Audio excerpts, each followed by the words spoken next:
my father handed my sister the company I built.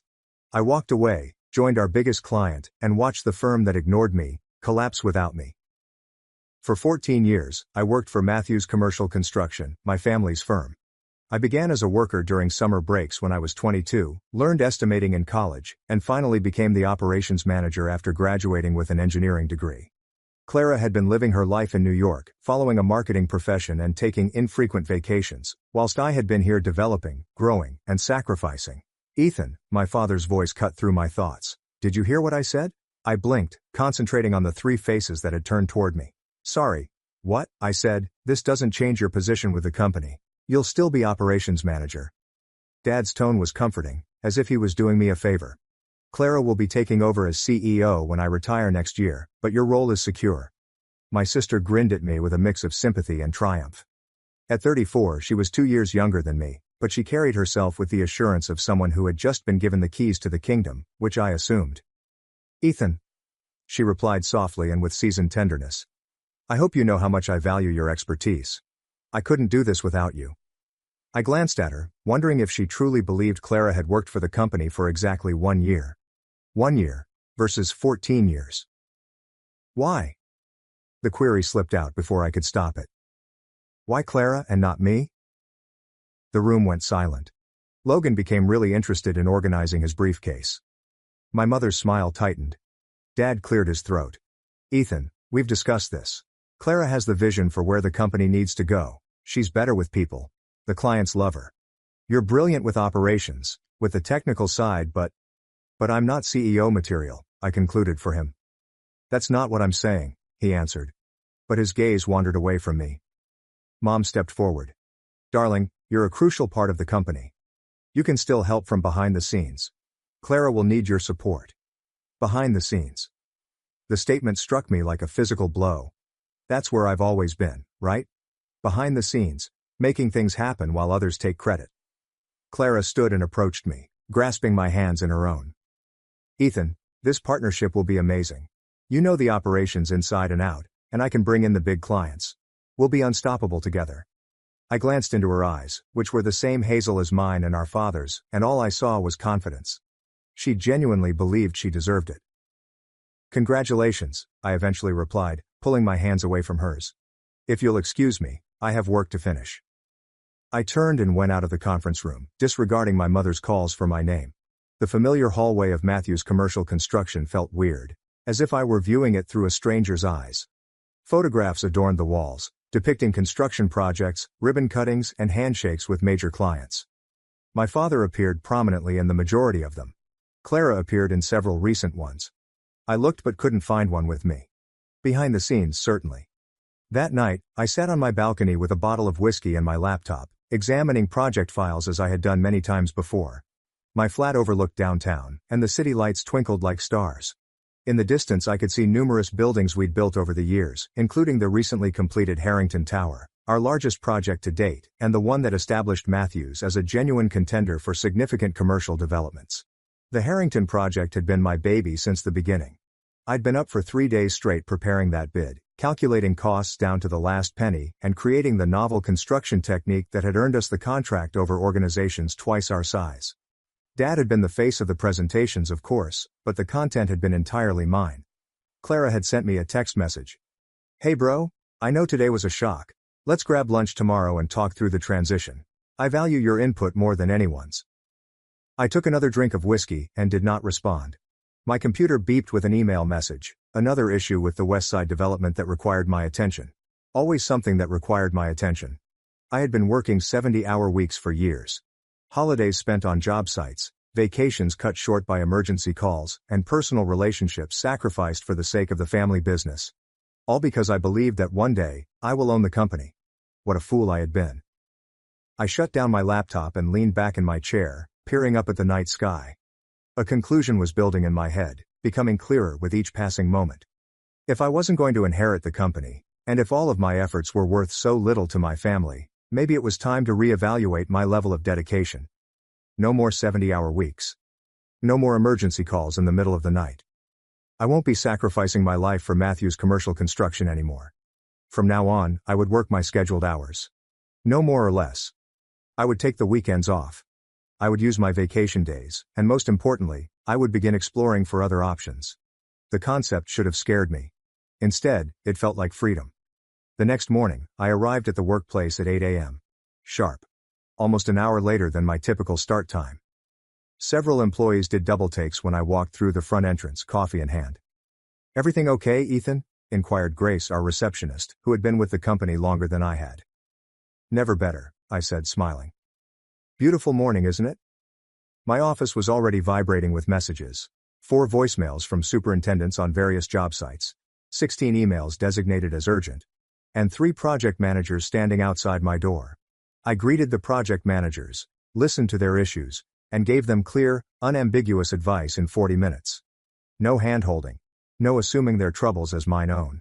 Simply easy management. Clara appeared at my doorstep at midday. "Ready for lunch?" "Can't today," I responded, staring at my computer. "I've got plans." She paused. "Oh, I thought we were going to discuss the transition." "Nothing to discuss. You're the heir. I'm operations. Business as usual." "Ethan," she said, using the cajoling tone she'd honed since childhood, which generally got her what she wanted. "Don't be like this." I eventually looked up at her. "Like what?" "I'm doing my job, Clara. Exactly my job. Nothing more, nothing less." She scowled and studied me. "Dad remarked that you hadn't returned his calls." "I've been busy. Too busy for the Westridge bid. He claimed you were meant to examine the final statistics. But you haven't sent them." I slumped back in my chair. "That wasn't in my calendar for this week. If it's urgent, I can look at it next week." "Next week?" "Ethan, the bid is due Friday." "Then someone should have put it on my schedule with adequate time for review." I moved my attention back to my computer. "I'm sure you can handle it, though. You're better with clients after all." The hush between us lasted until Clara eventually spoke, her voice tense. "Fine. I'll tell Dad you're unavailable. You do that." After she had departed, I sat back and took a long breath. A part of me felt guilty. I'd never shied away from responsibilities, yet a huge part of me felt a sense of grim satisfaction. Allow them to witness what happened when I quit working myself to death for a company that would never be mine. At exactly 5 p.m., I turned off my computer, collected my belongings, and walked out of the office. I did not check for any last-minute emergencies. I didn't do my customary rounds to make sure everything was ready for the next day. I've just departed. The freedom was intoxicating. The Westridge bid was sent out without my assessment. We lost to a competition by a short margin due to an error in the materials estimation that I would have noticed right away. My father summoned me to his office the following Monday. "What the hell is going on with you?" he asked, his cheeks heated with rage. "We lost Westridge because of a rookie mistake in the bid." I sat peacefully across from him. "That's unfortunate." "Unfortunate? We've been courting Westridge for 4 years. This was our chance to break into the healthcare sector." "I believe Clara was handling that bid," I responded evenly. "You know she doesn't have your eye for the technical details yet," he said with frustration. "She needed your expertise on this. And if someone had scheduled time for me to review it properly, I would have provided that expertise. During business hours." Dad's eyes narrowed. "What's that supposed to mean?" "It means I'm no longer available 24/7. I work from 8 to 5, Monday through Friday. I take lunch breaks. I go home on time. I don't check emails on weekends." "Since when?" "Since you made it clear that my 14 years of sacrifice for this company meant nothing in terms of succession." His face lost its color. "Is that what this is about? You're punishing the company because you're upset about Clara?" "I'm not punishing anyone," I explained. "I'm simply adjusting my work-life balance to reflect my actual position in the company, an operations manager with no stake in its future." "You have the same stake as always. Nothing's changed in your compensation package." "Everything's changed, Dad. You can't expect me to work like an owner when you've made it clear I'll never be one." He raked a hand through his graying hair, frustration visible on every line of his face. "I need you, Ethan. The company needs you. And I'm here during business hours, doing exactly what my job description entails. No more, no less." Dad gave me a long stare before sighing. "I've got a meeting with the Harrington Group on Thursday. Their CFO specifically asked that you be there. Something about wanting to discuss the cost-saving measures you implemented on their tower project." I checked my calendar. "I can make 9:30 to 10:30 a.m. work." If the meeting's at 8:30, then I'll be there for the second half. I stood up. Is there anything else? He looked at me as if I was a stranger. Maybe he was. No. He replied finally. That's all. As I came back to my office, I could feel employees' eyes on me. Word had spread about the Westridge offer. People whispered, wondering what was going on with the Matthews family. Let them wonder, I reasoned. Let them all wonder. The meeting with the Harrington Group proved disastrous. I came about 9:30 a.m. As planned, I slipped into the meeting room and quietly apologized for my delay. My father gave me a look that could have frozen hell, while Clara simply looked perplexed. The Harrington executives, Alexander Pierce and his executive team, were studying financial predictions for their next venture. Ah, Ethan, Alexander remarked as he recognized me, just the man we need. We were discussing the implementation of that modular approach you pioneered on our tower project. We'd like to use a similar method for the new development, but with some modifications. For the next hour, I was completely involved, answering questions, sharing insights, and making enhancements to their planned changes. This was the aspect of my career that I actually enjoyed. Solving complicated challenges, devising new techniques, and adding value. Alexander called me aside after the meeting ended. I was worried when you weren't here at the start, he told me. Frankly, your father and sister seemed a bit out of their depth on the technical side. Clara is still learning the business, I explained tactfully. So I gathered, he murmured with sharp eyes. Your father mentioned she'll be taking over as CEO. Interesting choice. I said nothing, which appeared to tell Alexander all he needed to know. Well, he says, I want you to know that Matthews got the Harrington account because of you, Ethan. Your expertise, your creativity, your attention to detail. I hope that doesn't change, regardless of the company's internal arrangements. I appreciate that, Alexander. He gave me his card. If you ever decide to make a change, give me a call. We're always looking for talent like yours. I nodded as I pocketed the card. Thanks. As Alexander and his colleagues left, my father approached, his look a mix of relief and resentment. You saved that meeting, he said reluctantly. I did my job, I told him. Where were you for the first hour? I told you I could only make it from 9:30 to 10:30. I had other commitments. Dad's jaws tightened. What commitment could possibly be more important than the Harrington Group? My life. I answered simply. Now if you'll excuse me, I have work to finish before the end of the day. As I went away, I heard Clara question our father. What's going on with him? His furious response was, I don't know, but he needs to snap out of it before he costs us everything. I smiled to myself. They still didn't understand it. They assumed I was having a temper tantrum and would ultimately grow out of it. They had no idea I was already working on my resume and reaching out to industry contacts. I had no idea Alexander Pierce's card was not the first such offer I'd received over the years. It was simply the first one I was seriously contemplating. Let Clara handle it, I reasoned. She is the heir, after all. A week later, chaos broke unleashed. I was examining superintendent reports when my father stormed into my office, his face ashen. Harrington just called, he stated without elaborating. They're reconsidering their future projects with us. I looked up slowly. Why would they do that? Apparently, there's been a misunderstanding about the timeline for their new development. Clara spoke with Alexander yesterday and agreed to a completion date 5 months earlier than we discussed. That's not possible with their design requirements, I answered flatly. Not unless they want to increase the budget by 45%. I know that, Dad snapped. Everyone in this business knows that. But Clara thought she could win points by promising an aggressive timeline. And now Alexander is saying either we honor the timeline Clara promised, or they'll reconsider their relationship with us. 18 million in future contracts, Ethan, at risk. I leaned back in my chair, taking the information in. What do you want me to do about it? Dad looked at me with surprise. What do I want you to do? I want you to fix this. Call Alexander. Explain the situation. Work out a compromise. He respects you. That sounds like a CEO problem, I responded. Or an heir problem, not an operations manager problem. Ethan, for God's sake, this isn't the time for your attitude. The company is at stake. The company that will never be mine, I told him. The company you've made clear belongs to Clara's future, not mine, so let Clara handle it.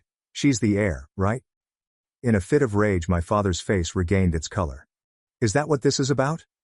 You're willing to let our biggest client walk away because your feelings are hurt? My feelings aren't hurt, Dad.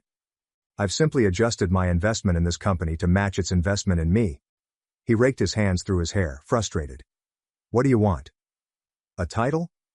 Fine. We'll make you co-CEO with Clara. No, I replied gently. I don't want a consolation prize. What I wanted was for my 14 years of sacrifice to mean something. What I wanted was for you to see my value before you were in crisis.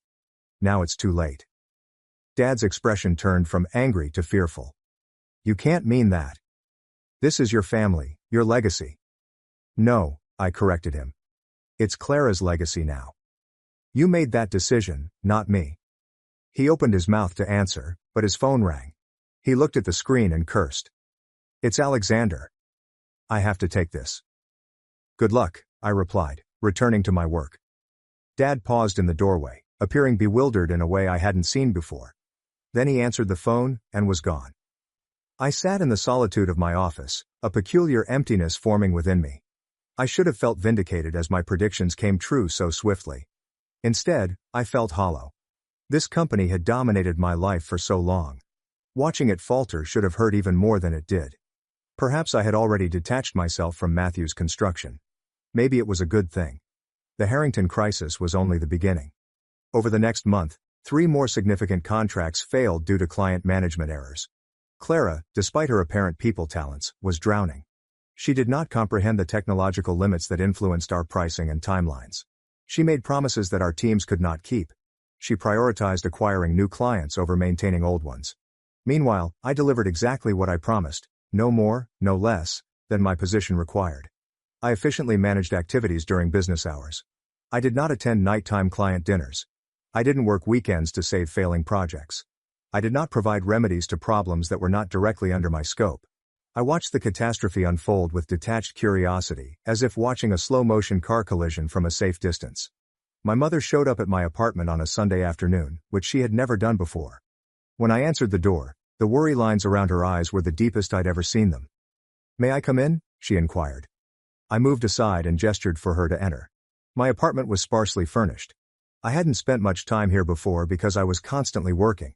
Now that I had recaptured my evenings and weekends, I was beginning to make it feel more like home. One wall was lined with new bookcases, each with engineering literature and novels I'd been meaning to read for years. A half-finished model of the Harrington Tower was on my dining table. Mom spotted it right away. You're building a model of the tower? Just a hobby, I replied with a shrug. Something to do with my free time.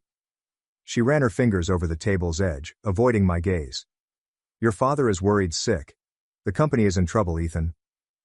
I'm aware. Clara is trying her best, but she's not qualified to run a construction company, I said to her. She never was. Mom's eyes blazed. That's not fair. She has other strengths. Being your favorite isn't a business qualification, Mom. She recoiled, like if I had slapped her. Is that what you think? That we favored Clara? Didn't you? You gave her the company despite her having no relevant experience or demonstrated commitment. What would you call that? Mom slumped onto my couch, suddenly looking 64 years old. We thought. Your father thought. She could bring fresh perspectives, new ideas. And you were so good at the operational side. So good you took me for granted, I remarked quietly. So reliable. You assumed I'd always be there, working myself to death for a company that would never be mine. The company has always been yours too, Ethan. I laughed without humor. No, it hasn't. And now you're here because you're finally realizing what that means. Mom's eyes flooded with tears. Your father wants to talk to you. Really talk about the future, about your role. Will you meet with him? I pondered denying but realized I didn't have the heart for it. Regardless, they were still my parents. When? Tomorrow evening. Dinner at the house. She stood, went toward the door, and then hesitated. He's not sleeping, Ethan. None of this is easy for him. It's not easy for me either, I explained. The difference is, I've had 14 years to get used to disappointment. After she departed, I went to my Harrington Tower model and meticulously glued tiny pieces together, ensuring that each component was correctly placed and each connection secure. If only real life could be created with such accuracy. I got to my parents' house at exactly 6:30 p.m. the following evening. The traditional Georgian-style house looked the same as always. Scrupulously kept and imposingly elegant. I grew up in this house and had spent many holidays and family dinners there. It seemed like I was attending a museum about my past life. My mother answered the door with relief on her face. You came? I said I would. She took me into the dining room where my father and Clara were already sitting. Clara looked up with a peculiar smile and black rings under her eyes. Dad stood there as I entered, his expression unreadable. Ethan, he said, holding out his hand.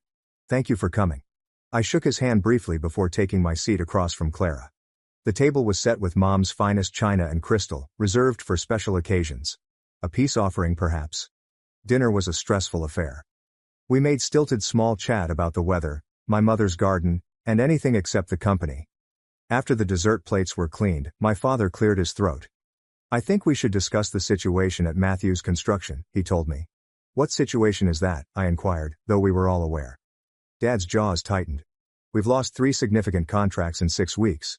The Harrington Group has threatened to cut their future projects with us. Subcontractors are concerned about our stability. The dilemma, Ethan, is that the firm your grandfather started, which I helped build into what it is today, is in serious risk of failing. And you think that's my fault? I think you could help prevent it if you wanted to, he said evenly. Clara leaned forwards. Ethan, I know I messed up. I'm in over my head, and I can admit that. But this is our family legacy. Please don't let it fall apart because you're angry with us.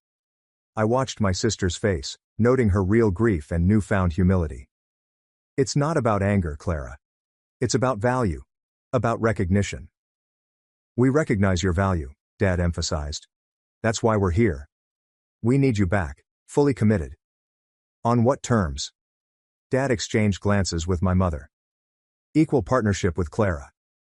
Co-CEOs with a clear division of responsibilities. You handle operations, technical oversight, and project management. She handles business development, client relations, marketing, and succession. I pressed. What happens when you fully retire? The 2 of you will share ownership, 60-40. I sat back and considered the proposition. It was more than I had anticipated. A full reversal of their previous decision. But it seemed hollow. This was not a recognition of my worth, it was a panicked reaction to a situation. Why the change of heart? I inquired. 8 weeks ago, Clara was the clear heir. What's different now besides the company being in trouble? Dad's expression tightened. You want me to say I was wrong? Fine, I was wrong. I underestimated how crucial your specific expertise is to the company's success. I overestimated how quickly Clara could learn the business. I made a mistake in judgment. Is that what you need to hear?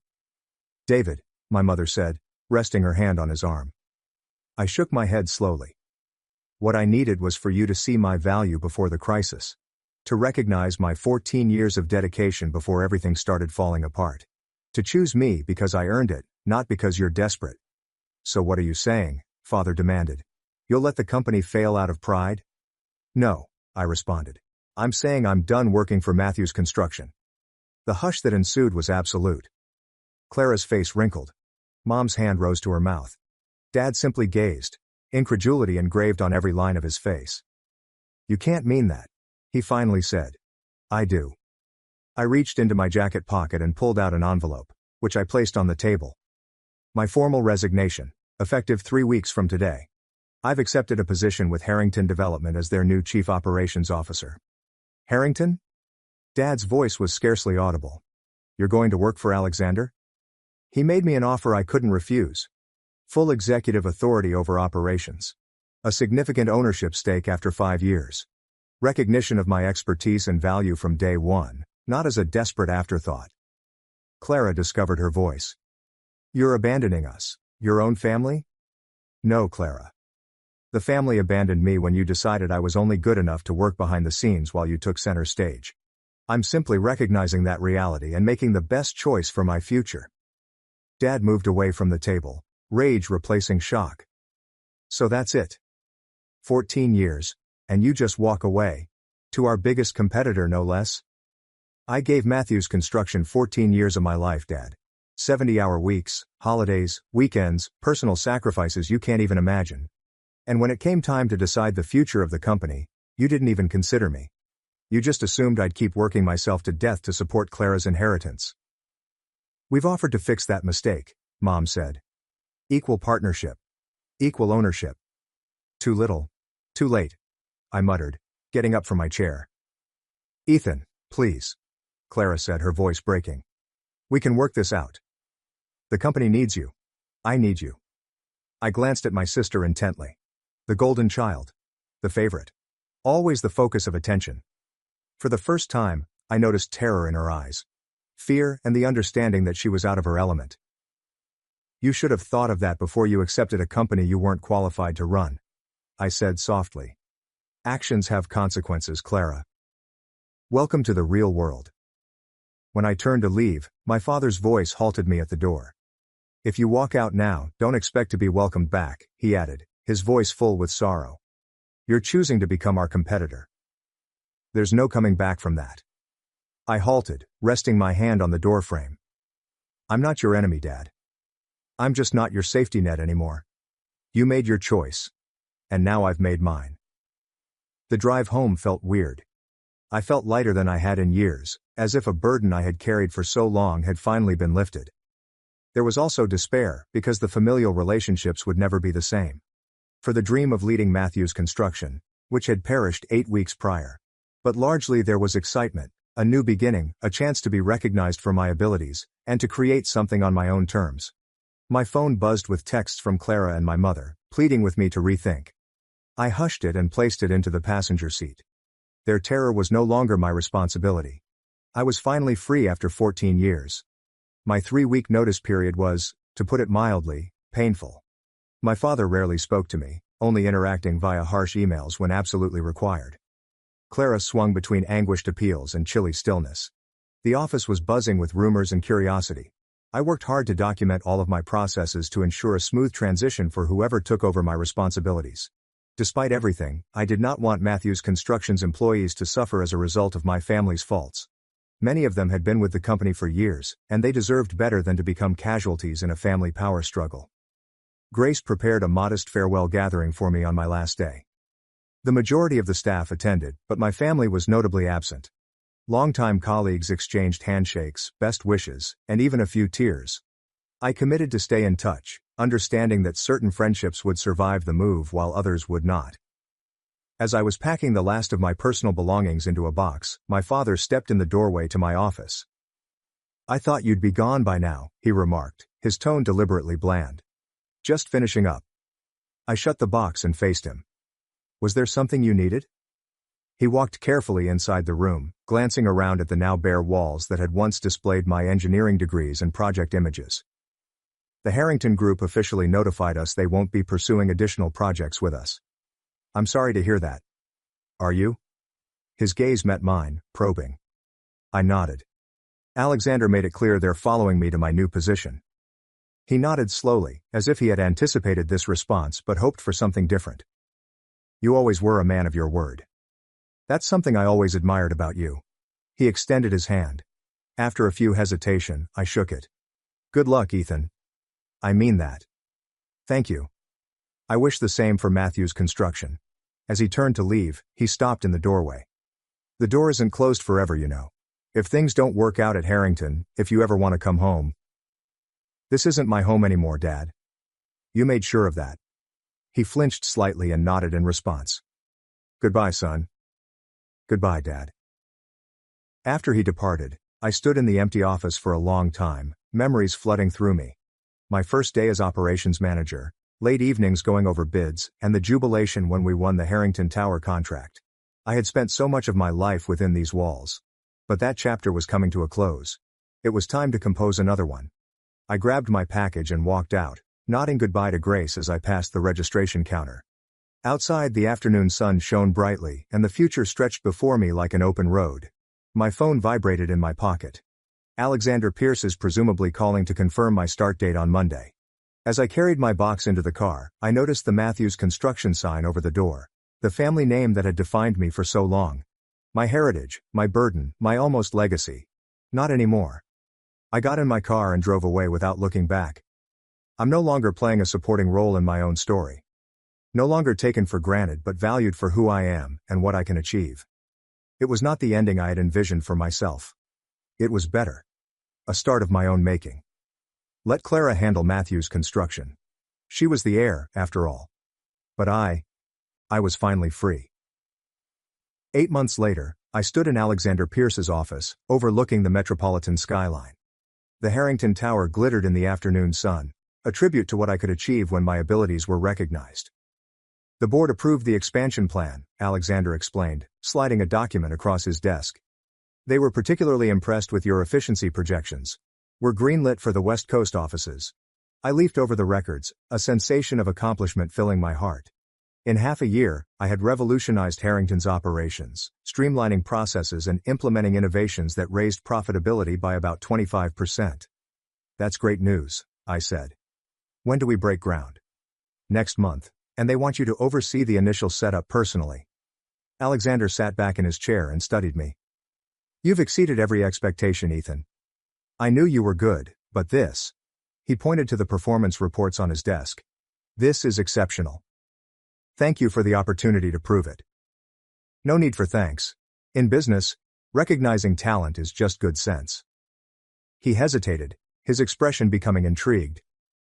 Have you heard from your family lately? The question took me off guard.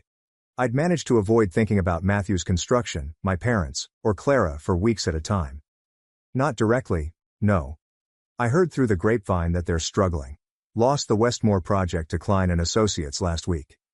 I nodded, experiencing a complex combination of emotions. Satisfaction, definitely, but also a small tinge of sorrow. Not for my decision to leave, never, but for the shattered family relationships that resulted from it. They made their bed, I finally said. Alexander nodded carefully. Indeed, they did. Still, family is complicated. Alexander's remarks stuck with me as I drove home that evening. Family was complicated. Despite everything, there were times when I missed Sunday dinners at my parents' house, the easy conversation with Clara before business intervened, the sensation of belonging to something larger than my own existence. My phone rang through the car speakers, a number I didn't know. Hello? Ethan, it's Grace. Grace from Matthews, your former receptionist. Grace, good to hear from you. How are you? I'm fine, but... She paused. I thought you should know. Your father had a heart attack last night. The earth appeared to tilt on its axis. Is he? He's stable, in the hospital. They're saying it was stress-related. Her voice softened. The company's in trouble, Ethan. Real trouble. Your sister is in over her head and your father's been working himself to the bone trying to keep things afloat. Why are you telling me this, Grace? Because despite everything, they're your family. And because there are 45 families who depend on Matthew's construction for their livelihoods. Good people who had nothing to do with how you were treated. After we hung up, I sat in my car, watching the sunset paint the sky with orange and pink. 8 months ago, I left Matthew's construction without looking back. Resolved to establish myself somewhere. I'd exceeded my greatest aspirations. I had nothing more to prove. Not to my parents, Clara, or even to myself. Perhaps that is why, for the first time since leaving, I allowed myself to seriously consider what was going on at my family's company. Not with satisfaction for their difficulties, but with an objective assessment of the circumstance. Matthew's construction was failing. My father was at the hospital. Dozens of families faced an uncertain future. And while none of that was my duty, and I'd earned the right to say, let Clara handle it, I discovered I couldn't simply ignore it. Not because I owe anything to my family. Not because I forgot about their betrayal. But the betrayal no longer defined me. I'd moved on, established a new life, and demonstrated my value. I was no longer pained, and was acting from a position of strength. I picked up the phone and dialed Clara's number. It rang 3 times before she responded, her voice thin and exhausted. Ethan, is that you? It's me. Grace called about Dad. How is he? Stable. She seemed fatigued. The doctors say he needs to reduce his stress levels dramatically. And the company? After a brief pause. It's bad. We're going to lose the Miller contract next week unless we can somehow cut costs by 12%. 3 project managers have quit. Suppliers are demanding payment up front because they've heard rumors we're going under. Her voice crackled. I don't know what to do, Ethan. I'm in so far over my head. 8 months ago such remarks would have made me feel vindicated. Now they've made me sad. I'm headed to the hospital, I finally said. We should talk. About Dad, about the company, about options for everyone involved. You'd do that? After everything? I reflected on Alexander's statements about family being complicated, the thrill of proving myself at Harrington, and the 45 families who relied on Matthew's construction. I'm not making any promises, I explained gently. But yes, I'll come talk. As I got back on the road, I realized something essential. True freedom meant more than merely fleeing the past or proving one's value. It was about choosing your path ahead from a position of strength, on your own terms. It may even be necessary to circle back at times. Not back where you started, but somewhere new, built on the old. I wasn't sure what would emerge of my chat with Clara. Maybe nothing. Perhaps a consultancy agreement could stabilize the company. Maybe something else entirely. What I did know was that whatever occurred next would be my decision, made not out of desperation or obligation, but with the confidence of someone who knew exactly what they were worth. And that, more than anything else, was the actual victory. Living well, on my own terms, with the freedom to pick my own way ahead. At my sister's birthday dinner she laughed. Still single? I smiled back, opened my banking app, and said, no one's paying your rent anymore. My name is Claire Bennett, and I'm 32 years old. I've always loathed family gatherings, not because I despise my family, though to be honest, like is a nice word, but because those dinners have a way of exposing the thin shell of civility we all claim to have. They convert civility into performance, and tenderness into ammunition. And tonight, at my cousin Olivia's birthday dinner, that performance was already unraveling before I sat down. The restaurant was dim and sophisticated, with candles flickering in small glass containers and forks sounding louder than music. Every table was packed with people laughing, toasting, and clinking wine glasses. Meanwhile, our table resembled a stage, set for the next act of turmoil. My parents, Margaret and Thomas, were already there, smiling too wide and pretending everything was okay. Olivia stood at the head of the table, doing her best to keep the peace, but her eyes flickered uncomfortably to my sister, Vanessa.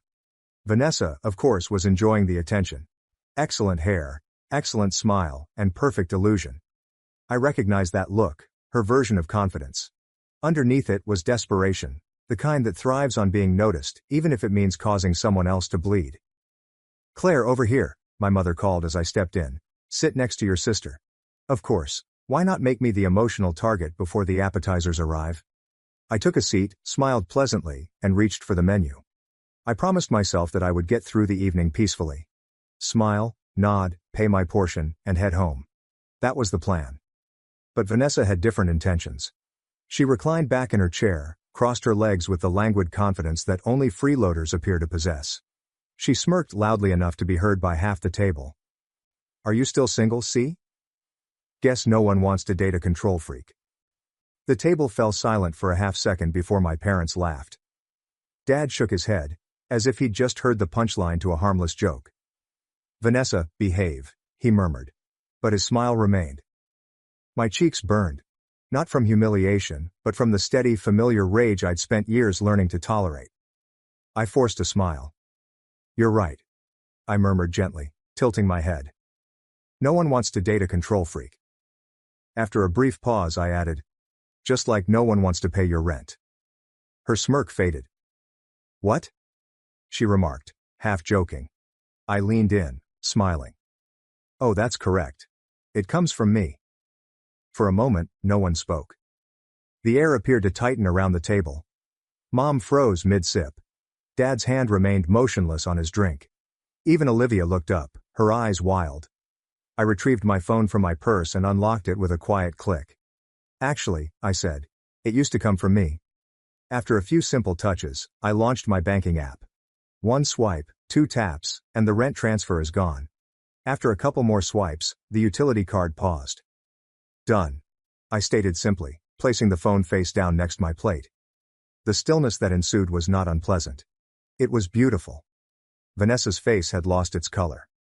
You're not serious, she replied, her voice quivering slightly. Oh, I am.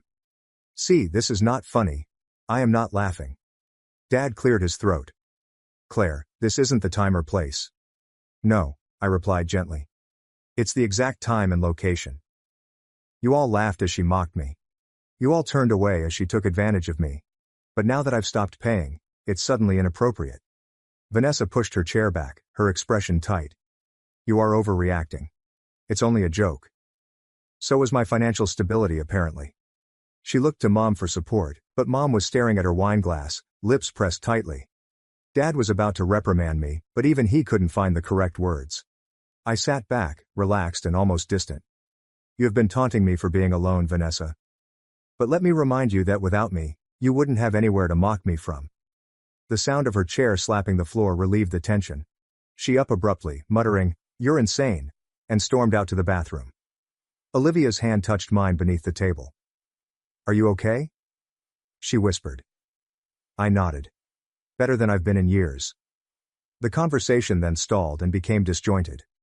My parents tried to pretend the incident had not occurred, asking Olivia about her new work and trip plans. But I could see their eyes flickering toward me every few minutes, like if they were waiting for me to backtrack and apologize. I did not. When dessert arrived, Vanessa's place was vacant. I was not surprised. As I took my first mouthful of tiramisu, I felt something I hadn't felt in a long time. Serenity. The kind that is neither loud nor triumphant. Just silent. Mom let out a sigh across the table. You really didn't have to make a scene, Claire. I said quietly. I did not cause a scene. I ended one. Dad's jaws tightened. Family takes care of family. Then take care of her, I replied softly, placing my fork down. Because I'm done. He did not answer. He simply glanced aside as he always does when the truth contradicts the version of family he prefers to believe in. By the time I left, the night air outdoors felt crisper and lighter, as if the world had softly changed. I walked to my car, got in, and sat for a moment. Hands on the steering wheel, heart steady. I reflected on every time I'd paid her rent, paid her bills, bought her groceries, let her mock me, and remained silent to keep the peace. And I thought about that moment tonight, when her laughing died, my voice remained steady, and I finally selected myself. If you want to know why that single statement landed like a grenade, you must first understand its context. Because this did not start on Olivia's birthday. This all started when I decided to help my sister get back on her feet. Translation. The day I acquired her personal bank account. It began 3 years ago, the same week when Vanessa's life imploded. Or so she claims. Her boyfriend had broken up with her. She had quit her job because the management was poisonous, and she had nowhere to go. That's what she said, standing at my apartment door, eyes red, clutching a supermarket bag containing perhaps 2 changes of clothes and a dying houseplant. I remember her saying, "See, I only need a little help. Just for 1 month until I figure things out." Rain fell behind her, drenching her inexpensive flats. I could have said no. I should have said no. But guilt is a language my family speaks fluently, and I've been proficient since I was a youngster. So I opened the door. She walked in, set down her luggage and breathed as if she'd just arrived to a spa. You're a lifesaver, she said, glancing around my modest apartment. It's as immaculate as a hotel. Do you actually live here, or do you just work and clean? I smiled weakly. I live here, and I work so that I can keep it that way. Vanessa smiled, but her gaze was immediately fixed on the kitchen, the coffee maker, the wine rack, and the framed images. I could almost see her figuring out what she could borrow first. Within a few days, she'd settled in. My couch became her bed, my groceries her food, and my Wi-Fi her Netflix subscription. I'll get you back when I start working again, she'd tell you. When, not if. That word had me hooked. The first month, I paid her deposit on a modest apartment nearby. She promised she'd take over once her new work started. Then the job fell through, followed by another. She then announced that she will be freelancing. That's how it started, with a little help. Then my folks called me. Sweetheart, she has had such a difficult time. You have a stable employment. You can afford to support your sister. Family looks after the family. Claire, you are lucky not to have children. You wouldn't understand what true stress is. And I began paying her rent on a monthly basis, followed by utilities and her phone bill, as part of the job search process. When I hesitated, my mother sighed. She is your sister. Don't be petty. And with that, my bank account became our family's collective safety net. Months merged into one another. I barely noticed how frequently my phone rang with rent reminders, or how my utility bill gradually increased. Until one day, I looked closer. Electricity has been doubled, the internet has been updated to Ultramax gaming speed, and I can now watch Netflix, Disney+, Hulu, HBO, and Amazon Prime under my name. A single line item stuck out. $450, VIP table. I gazed at the charge for a minute before phoning her. Hey C. Vanessa's voice was bright, false and cheery. Is everything okay? What is a VIP table? A pause. Oh, that's my landlord's payment system. His name is VIP table? Don't be judgmental. It's only, you wouldn't get it. I hung up. Not because I lacked words, but because no one was nice enough to speak them. However, I did not cancel the card. I convinced myself it was easier to keep the peace, to simply pay and move on. That's the issue about guilt. It does not urge you to adore someone, but rather to make modest sacrifices until you lose sight of your own boundaries. The emotional barbs were next. Every family gathering became a comic roast, and I was the joke.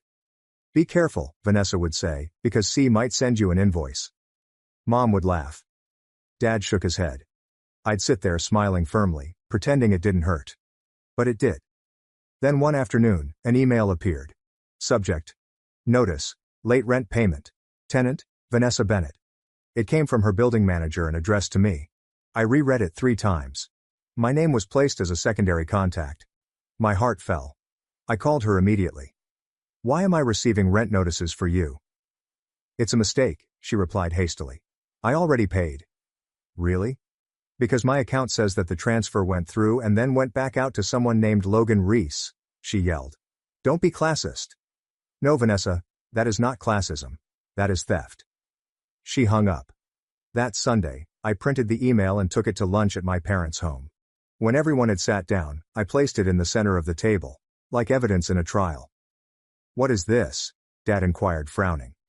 Proof that Vanessa isn't paying her rent, even though I am. Mom pursed her lips. Claire, why are you humiliating your sister like this? Humiliate her? She is 1 step away from eviction. Vanessa walked in mid-sentence, wearing the fashionable jacket I had gotten her for Christmas last year. She froze, noticed the paper and smirked. Are you seriously turning family into a courtroom? I tightened my jaw. You've been lying to me. She rolled her eyes. You're just bitter because you're single and have nothing better to spend your money on. The dining room was quiet. Something inside me, little and tired, finally snapped. You've got 3 weeks, I said. After that, I'm finished. Rent, utilities, everything. They all stared as if I had hit her. Mom gave a gasp. Claire, you can't just abandon her. Dad scowled. Vanessa scoffed. She's doing her best. You will cave. You usually do. I did not argue. I simply stood, got my belongings, and departed. That night my phone exploded with messages. Mom's guilt trips, Dad's lectures on loyalty, and Vanessa's impassioned voice notes about being deceived. I did not respond to any of them. Instead, I opened my laptop and began unlinking everything. Rent accounts, pooled cards, and Amazon login. I froze my credit, discontinued automatic transactions, and changed my password. It felt both harsh and necessary. For the first time, I was prepared not to save anyone. By the time Olivia's birthday invitation arrived a week later, I had already decided what I would do. I'd show there, be quiet, and let the night play out. If Vanessa crossed the line again, I would finish what I had started. And she did. The instant she mocked me at that restaurant, with that smug, thoughtless laugh, I knew it was the end. By dessert, I was no longer her savior. I was her lesson. When the truth is ultimately revealed, a peculiar type of hush falls over the house. Not the soothing type, but the heavy one that hums beneath your skin. That's how my parents' dining room felt the next Sunday. The table was already set with pot roast and mashed potatoes, the usual comfort foods. Except this time, no one appeared at ease. I carried something with me. A folded piece of paper that I had printed the night before. The late rent notice. Vanessa arrived late, of course. She always was. Mom gave me that tight smile she saves for family concerns that should remain secret. Claire, she greeted gently. Let's not ruin lunch. Sure, I replied. Then maybe your other daughter should stop using me like a credit card. Dad sighed profoundly, as if breathing had already exhausted him. You're being dramatic again. I slid the folded letter across the table, stopping in front of him. Read it. He paused before opening it. As his gaze perused the paper, his frown intensified. Mom cast a glance over. What is that? A notice, I said. This is from Vanessa's landlord. She's delinquent on rent again, even though I transferred the funds. Mom's eyes furrowed. Claire, we don't need to air every detail of your finances. Mom, it's not about finances. It's about falsehoods. Suddenly, the door opened. Vanessa strolled in, sunglasses perched on her head and a casual jacket flung over one shoulder, the same luxury jacket I had purchased her for Christmas last year. "Sorry, traffic was a nightmare," she said, rushing in as if nothing was wrong. When she noticed the note on the table, her smile faded. "What is this?" she inquired. I didn't respond. Dad cleared his throat. "Your sister says you're behind on your rent." Vanessa's gaze shifted from him to me. Then she laughed, light, airy, and phony. "Oh, that? It's a clerical error. Claire is being paranoid again."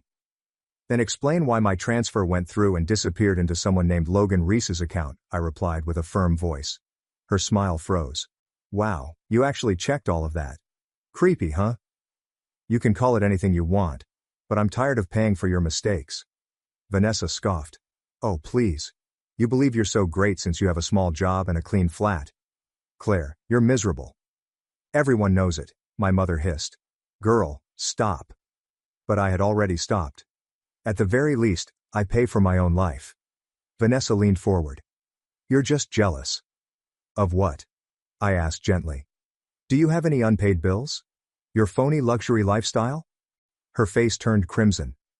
"You're just bitter because you're single and have nothing better to do than control everyone else." The remarks hit me more than I expected, not because they were true, but because I recognized how many times she had exploited my vulnerabilities against me. She always knew exactly where to stab. Dad slapped his hand upon the table. "Enough." Everyone halted for a second. Then, in the deep hush that followed, I found my voice. Calm and final. "You've got 3 weeks," I told her, gazing directly at her. "After that I'm finished. Rent, utilities, phone bills, all of it." The room became still. Even the clock on the wall appeared to pause. Mom's voice was little, but piercing. "Claire, you can't just abandon your sister like that." I caught her gaze. "She is 36, Mom. I am not abandoning her. I'm setting her free." Vanessa laughed without humor. "You will cave. You always do." But I didn't respond. I got my belongings, and walked out. I did not cry. I did not even feel angry. Just finished. That night my phone became a combat zone. Mom sent guilt-inducing messages. "You are breaking your father's heart. She's your sister. What if something happened to her?" Dad left a voicemail that began calmly and concluded with disappointment. "If your grandmother saw this lack of loyalty, she'd be ashamed." Vanessa swung between wrath and desperation. "I do not need your money. Actually, they are charging me a late fee. Can you spot $350? You are evil. Seriously, you are actually evil." I did not respond to any of it. Instead, I opened my laptop and began removing the last strands that held us together financially. I deleted her name from joint subscriptions, changed passwords, froze my credit, and enabled alerts on all accounts. Each click felt like ripping a needle from my skin. For the first time, I could breathe. The next few days were unusually quiet. I awoke to no messages, no urgent transfers, and no requests disguised as favors. My mornings were mine again. But guilt is patient. By the end of the week, it began whispering. Perhaps I overreacted. Perhaps I should give her another chance. Then one morning, as I was scrolling through my emails, I noticed a new message. The subject line said, "Family Strategy Dinner." It was from Dad. A meeting agenda was included. I'm not kidding. There is an actual agenda. Discuss Vanessa's rental issue. The current bridge plan provides 60-day coverage. Family expectations as we move on. I stared at it for a long time, half amused and half fatigued. My family assumed this was a business negotiation. I responded with a single line. "I'll come, but I'm not bringing my checkbook." That dinner would alter everything. However, there was a period of quiet prior to the storm. Olivia texted me in the evening. "I heard about Sunday. I am proud of you." She needed to hear that. I smiled at the screen, experiencing a rare sense of affirmation. Then her next message arrived. "But take care. People like Vanessa dislike losing their favorite sponsor." I didn't understand how accurate that warning was until the next week, when the retaliation began. False emergencies, guilt calls, and attempted fraud. My sister wasn't simply broke now. She was desperate. When I cut off Vanessa, I anticipated turmoil. I didn't expect the campaign. It began gently. My mother sent a few group texts labeled Family Emergency. The first said, We all need to unite around Vanessa at this terrible time. Then another, this time from my father. Claire has decided to cut your sister off without notice. We need to talk about this as a family. Aunt Diane chimed in. Why did Claire pay her payments in the first place? For once, the silence that followed did not make me nervous. It made me smile. Vanessa called that Monday morning. Her voice was syrupy sweet, the tone she employed when she desired something. Hey see, I'm trying to set up autopay for next month's rent, but my card isn't working. Did the bank stop it? I reclined back in my chair at work. No, Van, I did. She chuckled as if I had told a joke. You're kidding. Nope. The line became quieter, then sharper. You can't do that. I already did. Do you think cutting me off makes you a hero? You'll regret it when no one is there to assist you. I smiled slightly. Maybe. But you'll regret not learning to help yourself. She hung up. That was day 1. On day 3 she attempted emotional warfare, long voice messages, tears coupled with manipulation. You aren't simply my sister. You are my best friend. I cannot believe you would do this to me. I am literally suffering panic attacks as a result of this. You've always had to feel superior. Admit it. I didn't respond. Mom then began to make guilt calls. Honey, your sister broke down last night. She isn't built like you. She is sensitive. So am I replied frankly. I just stopped paying for it. By Thursday, the tone had changed from pleading to wrath. I received a fraud alert on my phone for an attempted add-on to the halted utility card. 15 minutes later, another notification, fresh credit application refused. She had attempted to obtain a credit line in my name. I blocked her phone number, reported the attempt, and entirely shut down the shared account. The calm that followed felt almost hallowed. But peace does not stay long in my household. Friday afternoon, my phone buzzed again. Unknown number. I hadn't recognized it until I heard the voice. This is Richard, your sister's property manager. You are listed as a secondary contact on her lease. I massaged my temples. I'm not a guarantor. I understand, ma'am, but the rent is overdue. If payment is not received by 5 p.m., we will send a pay or quit notice. Then do your job, I replied. And remove my email from your system. A pause followed by a courteous, almost pleased giggle. Will do. Have a nice day, Miss Bennett. Click. One rope was cut cleanly. That evening I made myself a cup of tea, sat on my balcony, and watched the sunset. The city felt different. It was calmer and more free. For years I had been living in a continual state of tension, waiting for the next emergency. And suddenly there was nothing. Just me, my stillness, and the peace that money cannot buy. However, family debt does not disappear immediately. My phone lit up again about 8:30 p.m. This time, Mom. I almost ignored it, but something inside me wanted to know how guilt sounded tonight. Claire, your sister is experiencing a panic attack. She claims she can't breathe. She'll be fine. She's not like you. No, I replied softly. She's not. I hung up. By the next morning, the storm had hit full force. Vanessa arrived at my flat door, eyes wide, holding a folded eviction notice in her palm. You did it, she exclaimed. They request $1,500 by 5 o'clock. What should I do? Sell the jacket, I replied. Sell your watch. Call your clubmates. You will figure it out. I'm not pawning my life, Claire. You've been pawning mine for 3 years, I replied, closing the door. She hammered on it once more before leaving. I looked through the peephole as she stormed down the hall, the eviction notice crumpled in her fist. My phone buzzed again around 15 minutes later. This time, Mom sent a long SMS. If she's evicted, that's on your conscience. I responded back. If she's evicted, it's on her lease. I then turned off the group conversation immediately. That afternoon, another email appeared. Family strategy dinner, Sunday at 7. Of course, attendance was mandatory. My father valued order. He presumably had a PowerPoint prepared. But for the first time, I felt no dread. I felt prepared since boundaries are meaningless if you just draw them in secret. Sometimes you have to defend them in front of the individuals who taught you how to delete them. When I came on Sunday, Dad had printed up agenda cards. Mom sat with a carefully bland expression. Vanessa appeared shattered, with swollen eyes and shaky hands but still wearing mascara. Guilt as performance art. Dad cleared his throat. We've come up with a simple bridge plan. I smiled slightly. Of course you have. Just 60 days, he said. You pay the rent while Vanessa is transitioning. She'll handle the utilities. Mom chimed in gently. Be reasonable, sweetheart. You know she's had a difficult time. For 3 years. I've been reasonable, I murmured gently, sliding my phone across the table. Look at the transaction logs, charges, screenshots, and months of proof. Club fees, online purchases, and streaming upgrades. $450 for a VIP table, I explained. That is not survival. That is entitlement. Vanessa's voice crackled. Why are you doing this? Because you never stopped, I answered. Olivia, sitting to the side, eventually spoke up. Perhaps Vanessa should sell some of her belongings. That gaming PC and that jacket. I'm not selling my watch, Vanessa yelled. Then you're not serious, I said. Nobody spoke after that.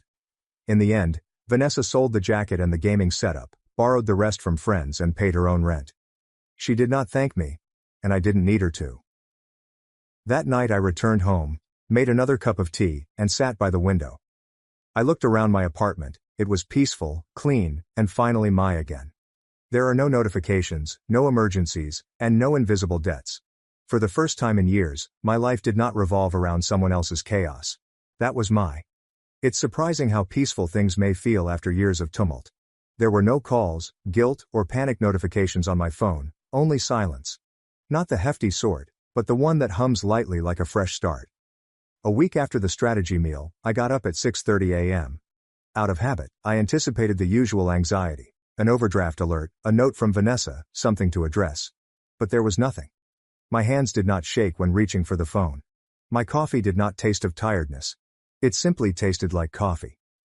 For the first time I sat down and liked it. When I arrived at work that morning, my boyfriend, Ethan, was waiting outside with 3 lattes and the gentle grin that always made me feel comfortable. He'd mainly stayed out of the drama, respecting my privacy, but he'd noticed the emotional toll. He handed me the coffee. So, how is freedom? Lighter, I replied, smiling faintly. Weirdly light, he agreed. It is supposed to feel odd. You've spent years carrying weight that wasn't your own. I glanced at him, understanding how rare it was for someone to say that without judgment or pity. Just the reality. That afternoon, Olivia texted me. She just barely paid her rent. I sold some stuff and borrowed the rest. I looked at it for a long time. Relief wasn't the emotion I expected. But it arrived nonetheless. Vanessa had solved a problem on her own for once. Several weeks passed. My parents attempted to reach out with caution, as if they were approaching a wild animal they had underestimated. Mom sent recipes as a peace offering. I made your favorite stew today. I miss you. Dad left a quick voicemail. You were right about some things. I did not rush to respond. I wasn't angry anymore. Just be careful. Vanessa, however, remained mute. Nor a text, nor a call. The absence seemed unusual, but I didn't feel it. Boundaries imply embracing silence, even when you want closure. 2 months later, Olivia asked me to her new apartment for a modest party. When I went in, Vanessa was the first person I noticed. She looked different, smaller. Not physically, but with her energy. No fancy clothing, no full face of makeup, no entitlement gleaming behind her eyes. Just tired. Human. She looked up, and for a moment I thought she'd turn away. However, she didn't. Hey, she spoke gently. Hey. We remained there in awkward stillness until Olivia burst in with her signature cheer. Look, my 2 favorite cousins are finally in the same room. Who wants wine? We both laughed, hesitantly but genuinely. Vanessa approached me by the balcony when the noise died down and the majority of the visitors had left. I sold the watch, she replied gently. And the bag. I even picked up some warehouse shifts. It is humbling. I'm glad, I replied simply. She gazed down at her hands. I used to persuade myself you assisted because you enjoyed manipulating others. But I understand it now. You simply didn't know how to stop. That made me pause. You're not wrong. She nodded, her eyes wet. I'm sorry, C. It wasn't theatrical, no tears or hugs. Just 2 ladies standing in the quiet truth of what they had done to one another and were now learning to undo. Weeks have passed. Seasons altered. My life was full of little, tranquil rituals. Thursday nights at pottery class, Sunday morning walks with Ethan, and late dinners with Olivia. I began regaining aspects of my life that I had given up one transaction at a time. My couch was no longer a guest bed. My paycheck remained in my account. My energy was not spent correcting someone else's decisions. One evening, I was sitting on that same couch going through photos when I came across one from 3 years ago of me and Vanessa at a cafe. Her smile was big and I looked fatigued, my eyes red from sobbing. I remembered that day. She had begged for one final loan. I had said yes. I stared at the photo for a long time before deleting it. Not out of anger, but out of peace. Months later, I saw Vanessa's photo on social media. She was standing in front of a small, unadorned apartment, with mismatched furniture, a mattress on the floor, and a plant on the windowsill. She had brought the identical plant when she first showed up at my door 3 years ago. I felt neither pity nor smugness, I simply felt free, because maybe that's what love is all about, not constantly protecting someone, but finally allowing them to face their own darkness so they may find their own light. That night, I sent a quick SMS. Proud of you. She responded hours later. Thanks for everything. Even the hard part. Sometime after midnight, I laid in bed. The silence enveloping the entire room. I recognized something I'd never let myself believe before. Boundaries are not unkind. They are the most genuine type of love there is. Love without them is not compassion. It's debt disguised as loyalty. For many years I mistook stillness for serenity and sacrifice for commitment. But now I understand the reality. Sometimes you don't even have to raise your voice to win. Just softly pull the cord and watch the lights turn off. My family hijacked my vacation plans for my golden sister and her kids. But this time, I had a secret escape plan of my own. Reddit, I need your thoughts on this. I need help with my family situation, which has been collecting for decades, but it is a long one. Despite growing up in a relatively normal suburban Massachusetts home, I, 35 female, have always struggled with this situation. My older sister Kate, 42 female, has always been the golden child. Since I can remember, our house has served as a shrine to Kate's life, with every wall filled with her accomplishments and every conversation centered on her. My parents were too busy preparing for Kate's college interviews to buy me a cake for my 10th birthday, which I remember vividly. They even tried to pass off Kate's leftover graduation cake, which still bears her name, as my birthday cake. Kate's achievements overshadowed every major event in my life as I grew older. Kate had recently joined the debate team, so my parents were unaware that I had made the honor roll in middle school. Kate had a college campus visit scheduled, so they were unable to attend the ceremony when I won a local high school painting competition. Knowing that sharing my triumphs would only result in a fleeting, "That's nice, dear," before the subject of Kate was brought up again, I learned to celebrate them alone, in my room. Even our things revealed our family's priorities. Kate's room was always outfitted with cutting-edge technology, fashionable attire, and everything she required for her numerous extracurricular activities. My room, on the other hand, was overflowing with used clothing. When I indicated an interest in taking music lessons, I had to make do with Kate's discarded violin, old clothes, and school materials. I had difficulty playing the violin since it was too large for me. We already spent so much on Kate's piano lessons this year, my mother said in response to my plea for a more appropriate size. Throughout high school, the trend was maintained. Kate received individual instruction for her SATs, so I had to study with borrowed library books. My parents took out a loan to help her buy a car for college. They encouraged me to take the bus if I needed help getting about. Kate's wants and desires were central to all financial decisions, family discussions, and Christmas preparations. It was quite challenging in college. Kate graduated from a prestigious university with our parents' full support. When it came time for me to attend a public school, they could only agree to pay half of the tuition. They clarified, "We're still paying off Kate's student loans. You'll need to figure out the rest on your own." To make ends meet, I worked 2 part-time jobs while a student, usually dozing off over my textbooks. Kate, in the meantime, was starting her career in a position that our parents had helped her get through their contacts. Kate got married 7 years ago, and everything changed, or rather, worsened. For a year, our entire family focused solely on the wedding. My parents took out another loan to pay for her dream wedding, which featured a beautiful gown, an expensive location, and over 300 guests. Despite their reservations about the payments, I recall hearing them in the kitchen one evening, insisting that nothing was too good for Kate's special day.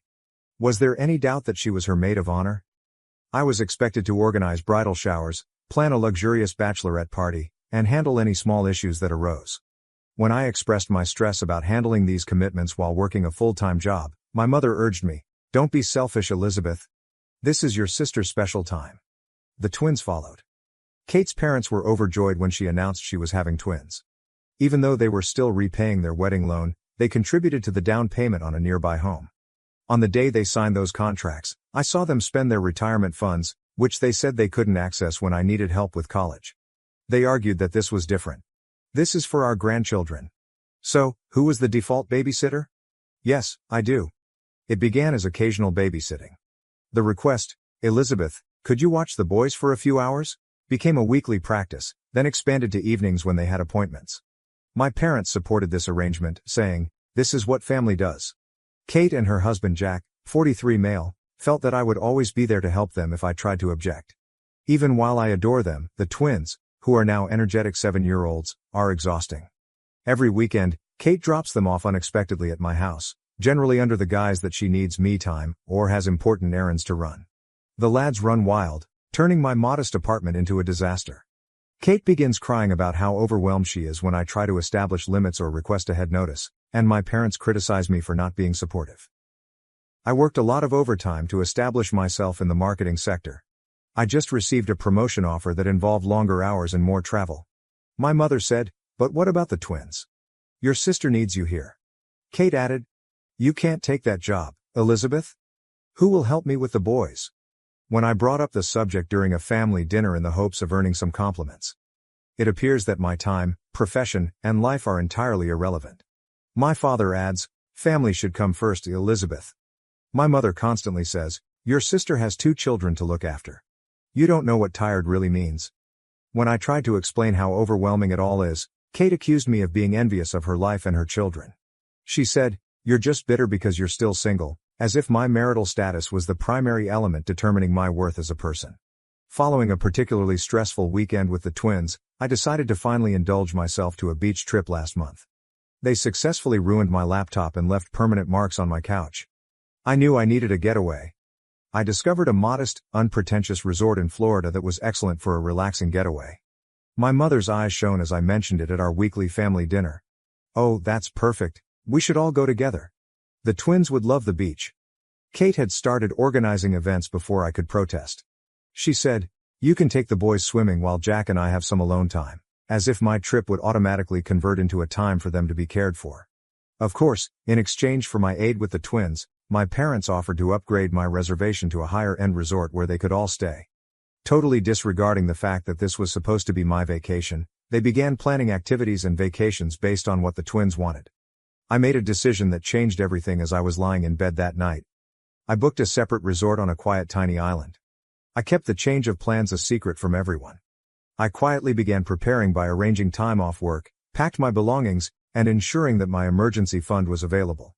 Even though I knew it was dishonest, I couldn't take it any longer. At the airport, they will be removed from us. While I board my flight to another city, they will be flying to Florida. I have disabled location sharing and am prepared for the inevitable criticism. Yes, I understand that there will be drama. Yes, I understand that they will be upset. However, I want to prioritize myself for the first time in my life. For 35 years, I have been the dependable sister, the ideal daughter, and the always available aunt. To meet my family's expectations, I sacrificed my social life, weekends, and personal needs. I was frequently babysitting, so I missed out on dating opportunities. I have denied opportunities that may conflict with the demands of my family. To be available to them whenever they need me, I have placed my personal life on wait.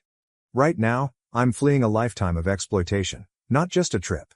I aim to use this as a turning point to establish clear boundaries with my family, and possibly even take a complete break from them. I'm tired of always making sacrifices, being the family's pillar of support, and being the reliable backup plan. Reddit, what should I do? Am I exaggerating? Is it acceptable for me to want something more for myself, or should I simply follow their lead and accept my place in the family? Update 1. I sincerely appreciate all of your assistance and guidance. A lot has happened since my last post, and I'd like to describe how everything turned out. Although everything went as planned, the day at the airport was more emotionally charged than I had expected. I purposely chose a check-in station that was far from my family's location when I arrived early. I saw everyone pass through the terminal's glass walls.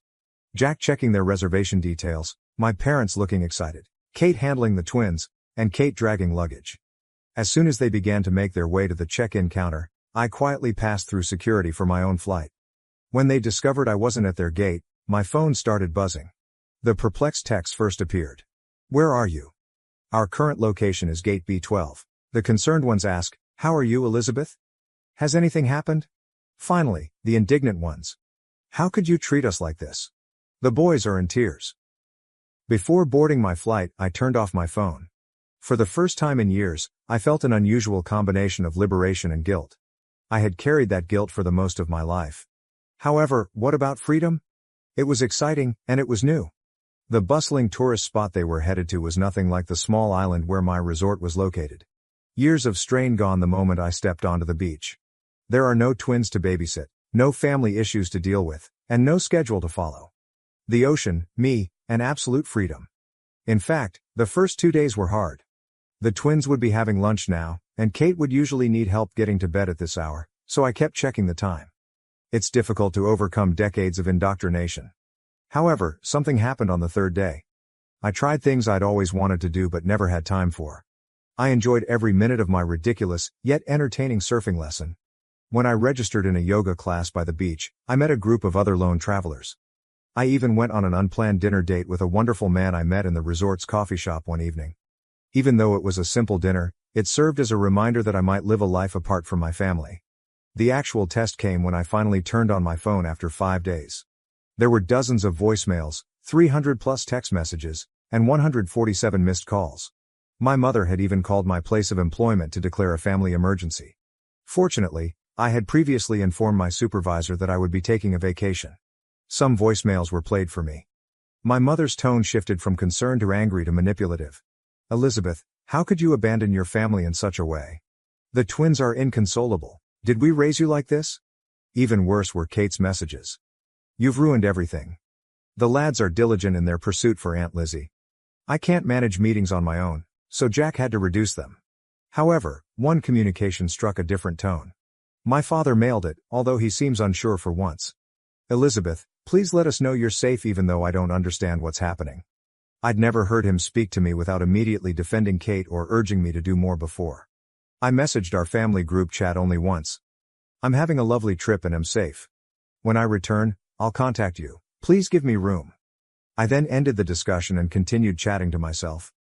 In addition to reading bedtime stories to the twins, I also read 3 novels, spoke with other guests without interruption, and watched the sunset every evening instead of racing home to help with showers and sleep.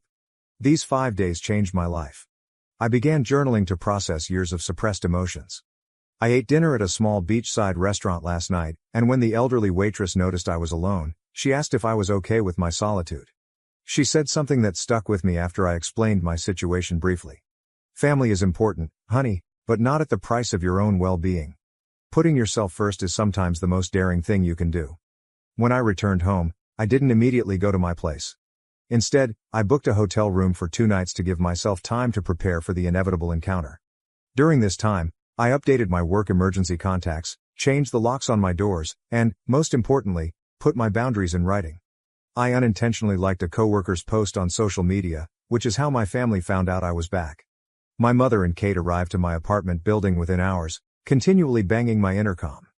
Across the street, I watched them from the window of my hotel room, strangely disconnected from their brilliant performance. I'm going to address them tomorrow, at a neutral coffee shop, not at my house, and I know it won't be easy, but I've prepared what I'm going to say. My hands quiver just thinking about it. But for the first time in my life, I'm choosing myself, and I know I'm doing the right thing despite the anxiety, guilt, and drama that will inevitably follow. I'll offer another update after speaking with my family, and I'm grateful that Reddit provided me the confidence to take this first step toward independence. Update 2.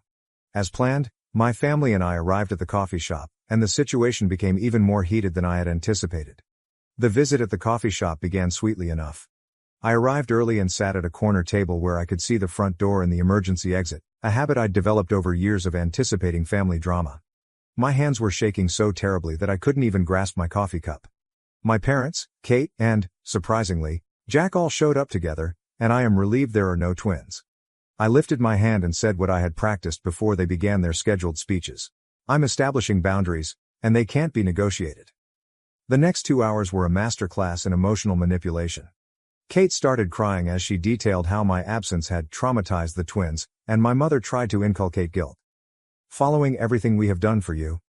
Unexpectedly, Jack attempted to mediate by proposing a solution in which I would only see the kids every other weekend. For the most part, My father sat quietly and anxious. Kate's statement, "You are being selfish. Family means sacrifice," was the defining moment. Something broke within me, and I said clearly but calmly, "Yes, family requires sacrifice, but it should be reciprocated. When was the last time you made any sacrifices for me?" The ensuing silence was deafening. I revealed everything for the first time. The years of being Kate's second best friend, the unfair financial treatment, and the persistent belief that my life and time were less valuable than theirs. I then showed them my calendar for the previous year, with every weekend reserved for babysitting and every holiday tailored to their needs. My mother attempted to intervene, saying, "But that's what aunts do."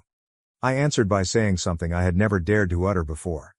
"No, that is what paid babysitters do. And Kate, if you require this much assistance, perhaps it's time to consider employing one." My mother followed Kate as she raced out, and Jack lingered, apologizing profusely for taking advantage of my availability. After a long silence, my father added, "We never meant to make you feel this way." It was something, but not an apology. When they left, I followed through on my plan. I moved to a different part of town and got a new apartment, which is smaller than my previous one but in a secure building with a doorman who is aware of my situation. My new phone number is now only known to my workplace and a few close friends. Rebuilding my life from scratch was the most challenging component, not the moving or the planning. I had no meaningful hobbies and few close friends because I had spent years caring for my family. I began quietly, enrolling in pottery classes, joining a local reading club, and accepting dinner invitations from coworkers that I had previously rebuffed. It was a strange first weekend of true freedom. I did things I had never done before, such as staying up late, visiting a farmer's market, and spending hours browsing a bookstore. Kate did not send me an urgent text, Mom does not make guilt-tripping calls, and there are no requests for last-minute childcare. My family's reaction to my relocation was harsh but expected. When my mother tried to contact me through the company switchboard, they discovered that my new job does not allow personal calls during business hours. Kate even came to my office once, but security was alerted beforehand, and she wrote a tearful letter accusing me of destroying our family. Kate first protested to Jack taking the twins to weekend events, but she has subsequently accepted the little but significant change. He apologized by email for his role in making the situation possible. My parents are having a difficult time adjusting. Dad periodically texts, typically in an embarrassing attempt to strike up a conversation, and Mom alternates between violent outbursts and frigid silence. She left a voicemail last week expressing, "When you're done with this rebellion, we'll welcome you back." This is not a phase, and she doesn't understand it. This is my new reality. My boss appointed me to handle a large new project after noting the difference in my productivity and attention due to the absence of frequent family disruptions at work. For the first time in years, I'm casually dating, but I'm taking things slowly. Internally, there has been the largest shift. I no longer have the continual background anxiety that I had for years, and I've been exercising more frequently, improving my nutrition, and sleeping better. According to my therapist, yes, I have finally started therapy. I am beginning to recover from what she calls chronic familial stress syndrome. Last weekend, the twins sent me a gift that included handcrafted notes expressing how much they miss me. Even though it was bittersweet, I remained resolute. I carefully wrote them back to let them know that, while I love them, I need some time to look after myself. I had to write it even though Kate is unlikely to read it to them. "You seem lighter now. You look years younger," said an old acquaintance when I saw her yesterday. She is right. Despite the angry texts, emotional manipulation attempts, and residual guilt, I feel lighter and more emancipated. Respect for personal space, acceptance of one's own needs, and reciprocal assistance, rather than merely one-sided sacrifice, are all components of true love. I'm discovering that family love shouldn't seem like a prison sentence. My new flat will be 1 month old next week, and this is the first time I've ever dared to host a little housewarming celebration, with only a few friends from pottery class, book club, and work. There are no expectations, drama, or family, just people who accept me for who I am. I'll post another update soon, and I'm grateful to Reddit for providing me the confidence to make a life change. Update 3. Completed update. It's been a life-changing 3 months, and I'd like to share how it all came together. The confrontation I had been dreading and anticipating arrived last week when my father unexpectedly came up to my place of employment. His method was distinct from Kate's emotional manipulations or my mother's previous frenzied attempts. When he asked if we could have lunch together, he was composed and even resigned. We met at a tranquil restaurant near my employment, and for the first time in my life, he recognized me as his daughter, not Kate's sister or the family's backup plan. He said, "You look healthy," in a shocked tone. "Happier," The fact that he hadn't seen my dissatisfaction in years weighed hard on the observation that remained between us. The family had offered him a proposal, and they were willing to make sacrifices. If I agreed to reclaim my role in the family, I could have every other weekend off. He went on to remark, they'd even pay for my time with the twins, as if earning money from the commitment would make it more appealing. As I looked across the table at him, I knew they still didn't get it. They saw my freedom as a bargaining tool rather than a basic right. Dad, I answered. I am not bargaining for my independence. I am living it. The talk that followed was the most frank I've ever had with my father. I detailed how their relentless focus on Kate had damaged me emotionally as well as practically, and I told him about things he had forgotten or never noticed, dreams, accomplishments, and birthdays. His answer was unusual. He sat for a long time in silence, not providing the usual defense of their judgments. Finally, he stated, "We believed we were doing what was best for our family. We never realized how much we were hurting you." Although it wasn't an apology, it was the first time I'd been acknowledged. When he inquired about my new life, that was the genuine turning point. He listened for the first time as I explained my pottery lessons, my job advancement, and the new acquaintances I had made. Despite its flaws, I showed him images of a vase I had produced. I was stunned by what he said next. "You seem to have built a good life for yourself without us." The realization and anguish in his voice were genuine. We agreed at the end of lunch that nothing would ever be the same again. He gave me my first genuine embrace in years as he said to me to leave. "I hope someday we can be part of your life again, but on different terms." That exchange appeared to spark a final bout of family turmoil. Kate has been making passive-aggressive remarks about selfish sisters and broken families on social media because she feels deceived by our father's approval of my decisions. After learning about our lunch, my mother launched a new round of emotional attacks, informing family members that I require an intervention because I am having a breakdown. Their actions, in my opinion, are an attempt to keep control over someone who has finally earned their freedom. The difference is that none of it has the same influence on me as it had before, and my new life has given me a new perspective. My new apartment looks like home now, with my attempts at pottery and images of my chosen family, friends who value my independence and respect boundaries, adorning the walls. I've begun training my less experienced coworkers at work, breaking the vicious cycle of poisonous support that had long entrapped me. My relationship with time has altered the most. I can spend my weekends as I want. I've started learning Spanish, joined a local hiking group, and even began dating someone who respects and loves my boundaries.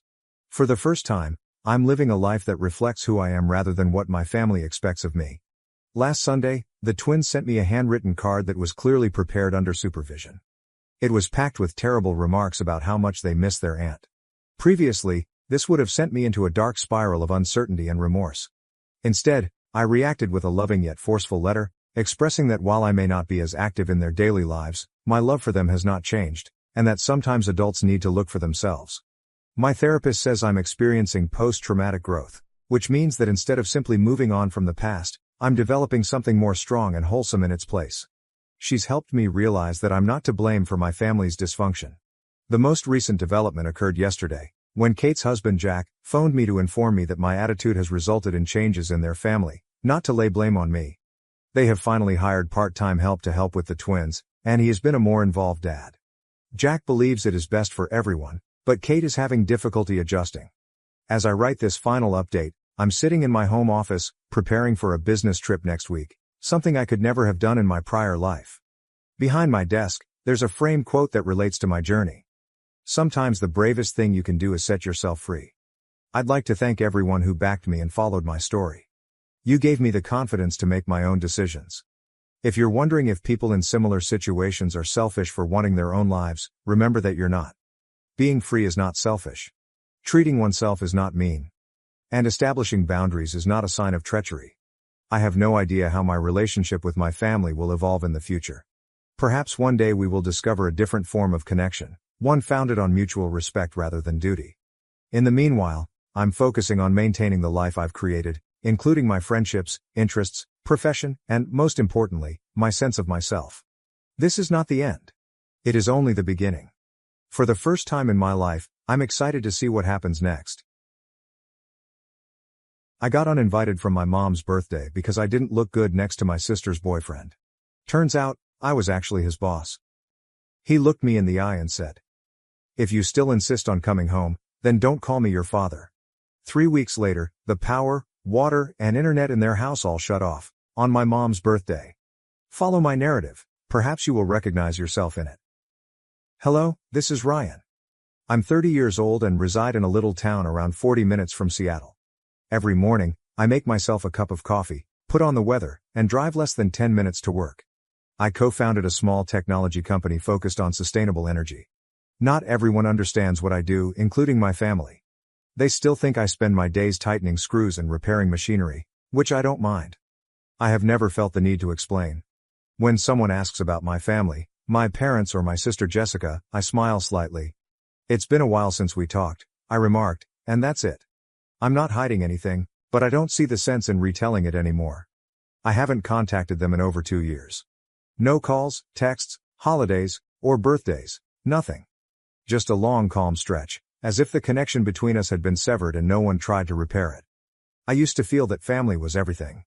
But 2 years ago, on my mother's birthday, everything changed. 2 years ago, 3 weeks before my mother's birthday, I had just booked a trip and taken time off work. The plan was simple: go home early, stay for a few days, and help with preparations, just like every other year. Nothing extraordinary. I just wanted to let them know. I contacted my mother right away, but my father answered after only 2 rings. "I'll be home 2 days early," I announced nonchalantly. "If there's anything you need me to pick up or help with, just let me know." He initially responded vaguely, but then hesitated. When he finally spoke, his voice sounded strange, heavier than normal, as if he was attempting to avoid something. "Ryan, if possible, maybe don't come home this year." At the time, I assumed he was just concerned about my schedule. "It's fine, Dad," I said, still clutching a steaming mug of coffee. "I've got everything sorted, it's no trouble." The pause was longer this time. Then he spoke again, firmer, but colder. "Jessica's bringing her boyfriend home this year. He's a manager, someone important. Speaks well and carries himself properly. And your job, well, it isn't very comfortable to talk about, so it's best if you don't come." At that point, I felt heat rising from the back of my neck to my face. My heartbeat quickened, and I automatically grasped my coffee mug closer. "What the hell did you just say?" I exclaimed, unable to keep my voice calm. "Are you seriously saying that to me right now?" He didn't dispute it, take it back, or soften. Instead, he responded plainly and sharply. "You coming home would just embarrass the whole family. If you insist on coming, don't call me your father." And then he disconnected up without a moment's pause. I put the phone down. My palm was still shaking and somewhat sticky from sweat. The apartment was completely silent, no TV, no footsteps, just me standing there, staring into space like I'd been plucked out of my life. His words kept echoing in my head, slow and clear, like a recording stuck on repeat. "You coming home would just embarrass the whole family. If you still insist on coming back, don't call me your father."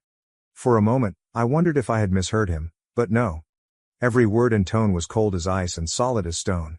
There was no slip of the tongue and no room for hope. I clenched my jaw, my throat tightening as if something had lodged there and refused to move. Right immediately, memories began to flood back. I silently paid all of their bills, including electricity, water, and internet, for more than 2 years. Nobody ever mentioned anything, and now they're calling me the family's shame. I quickly took up my phone, my hands still slightly trembling, despite the fact that my mind had begun to cool. I opened the banking app and went down to see my transaction history. My only purpose was to see how much I had spent on my family over the previous 2 years. I needed a number for my power bill, water bill, and internet service, every month, without fail. Each payment was handled on schedule and automatically deducted from my account. For 2 years in a row, nearly $400 per month has been paid without fail. I gently scrolled to the very bottom. Total amount spent, $9,842.17. I stared at that number for a few more seconds, not because I was astonished, but because something inside my chest had suddenly settled. Not grief, not even fury, but just empty space. Nearly $10,000, and now they label me the family's shame. As I glanced at the enormous list of bank transactions, a silent question arose, one that no one in my family had posed in 30 years. Has Jessica ever done as much for our parents as I have? It was not jealousy, and I was not looking for credit. It was merely that if I am deemed the family's shame, who is that standard being evaluated against? I had paid approximately $10,000 in living expenses for them secretly, without asking for anything in return, and without ever mentioning it. What about her? Has she ever had to make a sacrifice or beg for help? Or did she arrive, smile pretty, and make an impact in a lovely dress while holding a successful boyfriend. I was not asking to keep score. I was asking because, for the first time, I noticed that fairness was never considered in this household. I'd grown accustomed to standing on the sidelines since I was a child. In family photos, I was frequently partially hidden behind someone else or captured at the edge of the frame. I wasn't exactly gazing at the camera. Nobody ever told me to step aside, but I always did. Jessica was at the center of every important event in our family, from birthdays and graduations to her breakups. There was always a reason for everyone to band together, console, and celebrate her. I can't recall the last time somebody inquired if I was okay. Jessica is 2 years older than me, but the difference between us was never about age. She was the hope, the future-oriented child that our parents proudly mentioned when relatives visited. And me? In the same talks, if I was mentioned at all, it was as a short footnote. Ryan. Oh, he's fine. I believe he works in technology. I used to believe that if I worked hard enough, remained out of trouble, and quietly handled everything, they'd eventually see me. However, they didn't. It turns out that when you're used to being invisible, nobody notices when you leave. I began covering my parents' utility costs, electricity, water, and internet, nearly 2 years ago. My mother called first, and everything started there. That day, she moaned about how the cost of living had risen, how this month's bills had unexpectedly increased, and how their retirement income was no longer sufficient. Then, gently and hesitantly, she said, "If you could help us even a little, it would mean a lot." I agreed. At the time, I assumed it would be only a few months until things settled down. However, the months that followed looked precisely like the previous one. Nobody mentioned terminating it, and there was no backup plan. Every now and then, I'd ask, "Is Jessica helping out at all, Mom?" She'd always evade the topic. Sometimes she'd say, "Just help us this month, your sister will pitch in next time." Other times, "Your sister's covering Dad's medical stuff, that's not easy either." I heard those lines so many times I could recite them by heart, and I just smiled and let it go every time, because I knew none of it was true. So I kept sending the money, nearly $400 per month, reliably and quietly, without complaint. Nobody mentioned it. It wasn't that I didn't care, it was simply that I felt it was the correct thing to do. I used to think that if I was quiet and responsible enough, they would notice. But today, after everything, they look at me and say, I'm the family's shame. After a time, everything around me was silent, and I just sat there, paralyzed on the couch. I still had my phone in my hand. I wasn't angry or heartbroken anymore. There was only one clear emotion sitting in my chest, something like, that's enough. Following that, I opened my banking app. I scrolled down to the automatic payments section, where I had set up monthly transfers to cover my parents' expenses for power, water, and internet. I tapped into each thing one by one and canceled them without hesitation. I did it softly, not to avenge myself, but to preserve the one thing I still had. A semblance of self-esteem, the only thing they hadn't taken away from me. About a week later, I received the first message from my mother, in the same soothing tone she always used. There was no mention of what had happened, nor was there an apology. "I just got a notice that the internet bill is due. Can you take care of it?" I read the message, glanced at the screen for a time, and then placed the phone down without responding. Not because I was attempting to make a statement, but because, after all, the first thing they thought to say was a request. Pay the internet bill. There was no, "Are you okay?" or even a basic, "Can we talk?" So I remained silent, and that silence, to me, said everything. 2 weeks later, my father called. The phone rang a few times before stopping. I didn't respond. A few minutes later, he left a voicemail. His tone was sharp and impatient, as it usually had been. The power company called. "This month's bill hasn't been paid. What's going on?" There was no worry, no mention of what he said the day I called to say I'd be home for Mom's birthday. I listened to the message, then turned off the screen and placed the phone face down on the table. And just like that, I remained silent until my mother's birthday. My mother's birthday was around 3 weeks after my father advised me not to come home. The party went on as normal, with her favorite roasted chicken, cake from her favorite bakery, and a few close relatives gathering around the dinner table. Except for me, everything had been meticulously planned and executed. That afternoon, at precisely 4 p.m., I was sitting in my living room with a cup of coffee that had long since gone cold when my phone chimed. It was my mother calling. I gazed at her name on the screen for a few seconds before putting the phone down. I didn't respond, didn't even think twice. My dad called a few minutes later, followed by Jessica. 3 calls in less than 10 minutes, I let them all go. There is no curiosity, no one to reply. I stayed where I was, Leaning lightly against the back of the chair, my gaze fixed on the fogged-up glass. The sky outside was a drab gray. No rain, but cold in that silent, creeping manner that suggests winter has just brushed up against your threshold. The communications began to arrive approximately 10 minutes later. Mom was first. "Ryan, the power has been turned off. The entire house is dark. Please pay the bill." I picked up the phone and read her message in silence. There was no anger or surprise, just a calm hollowness creeping through my chest. The type you get when you've spent years caring for a family and you're the only one left to bear the burden. Then my father said, "No water, we can't cook. Handle it now." Following that, Jessica replied, "Internet's down. Guests are arriving. Please fix this, urgently." I looked at the clock, 5:12 p.m. I remembered clearly. I canceled all automatic payments exactly 3 weeks ago, immediately after my father informed me that if I insisted on coming home, I should never call him Dad again.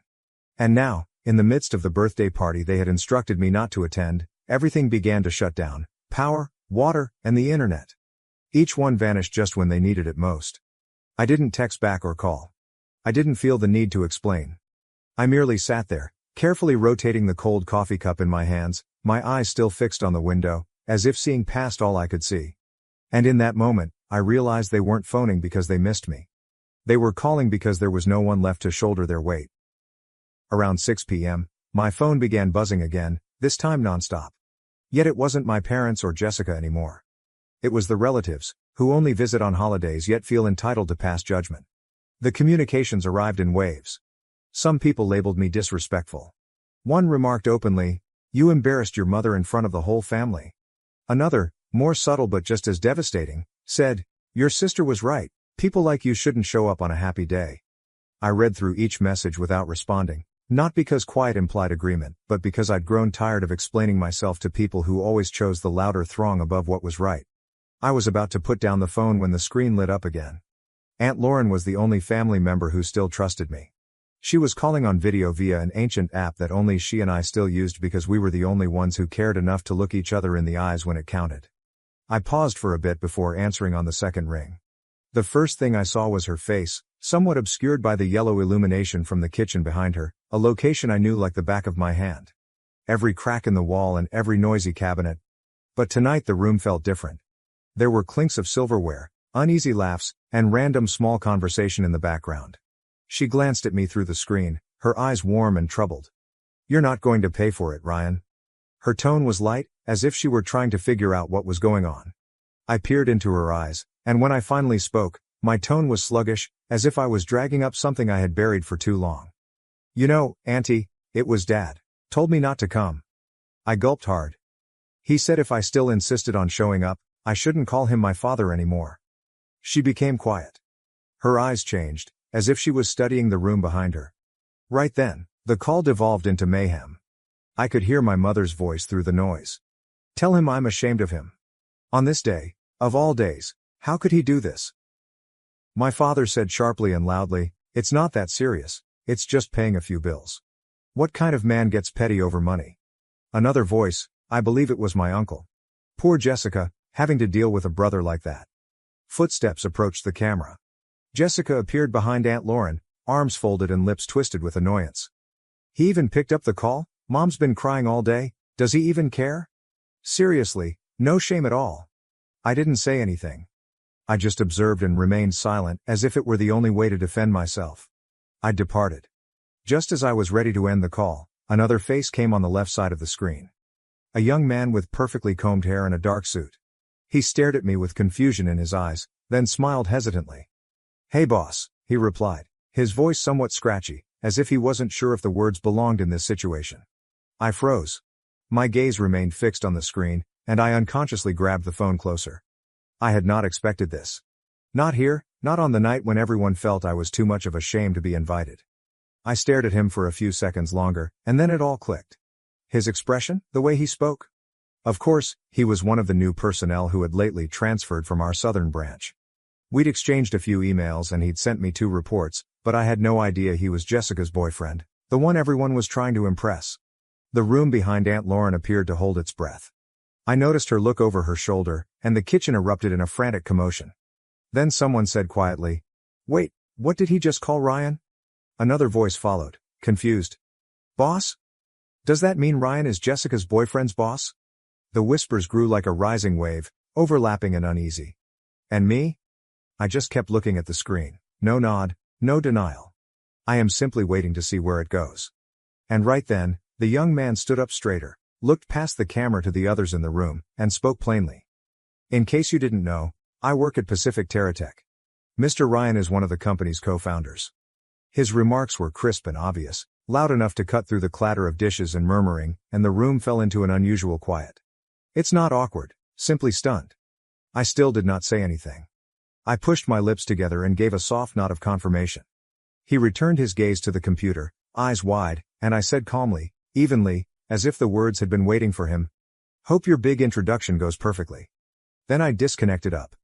That night, I slept soundly, no tossing and turning, no jolting up in the dark with old questions replaying through my mind. For the first time in years, I felt light. Not from satisfaction, but because they finally recognized who I was. The next day, before the sunlight had fully filtered through the thin curtains, I went for my phone and checked my emails as usual. A few meeting reminders, a couple of accounting comments, and then I noticed a name I didn't recognize in the from field. Hudson Kane. I opened the email. The first line struck me immediately. "I'm sorry, I didn't know you were Jessica's brother. I've always respected you at the company." I arched an eyebrow, leaned into the pillow, and continued reading. Hudson wrote that he had been truly astonished to discover of the family link between me and Jessica, and then without sidestepping or softening it, he stated, "I didn't expect her to be like that. I'll be ending this relationship. Thank you for not putting me on the spot before everyone." I laid the phone on my chest and closed my eyes briefly. It took me a few minutes to reopen the inbox and begin typing my response, slowly, clearly, and without embellishment. "Hudson, that's your matter. I don't expect anyone to make decisions to stay in my good graces. Think carefully before you do anything. And for the record, I don't bring family into the workplace." I pressed send. No more thought, no lingering emotion. For me, that was sufficient. Some things, once clarified, I don't require anything else. Around 10 a.m., while I was winding up a meeting with the department heads and taking notes, my phone rang in my pocket. I pulled it out and saw the name Jessica, my sister. I stared at it for a few seconds before hitting decline, not out of rage, not to make a point, but simply because I'd had enough of apologies that only appeared after everything had already come apart. Within 5 minutes, a message arrived. "I'm sorry. I didn't think Hudson would change like that. You're his boss. If you said something, I'm sure he'd listen. Please talk to him. Ask him to come back to me." After reading it, I approached the hallway window and leaned against it. I reviewed the message several times before typing my response, which was neither too long nor too short for her to understand. "Hudson didn't leave because I told him to. He left because of how you live, how you treat people, how you look down on what you don't understand, and how you always assume that with a soft enough voice you can steer anyone." I pressed send, put the phone back in my pocket, and returned to my desk. However, less than a minute later, another message arrived. "I know I messed up. This time, I mean it. I'll change. Please believe me, just this once."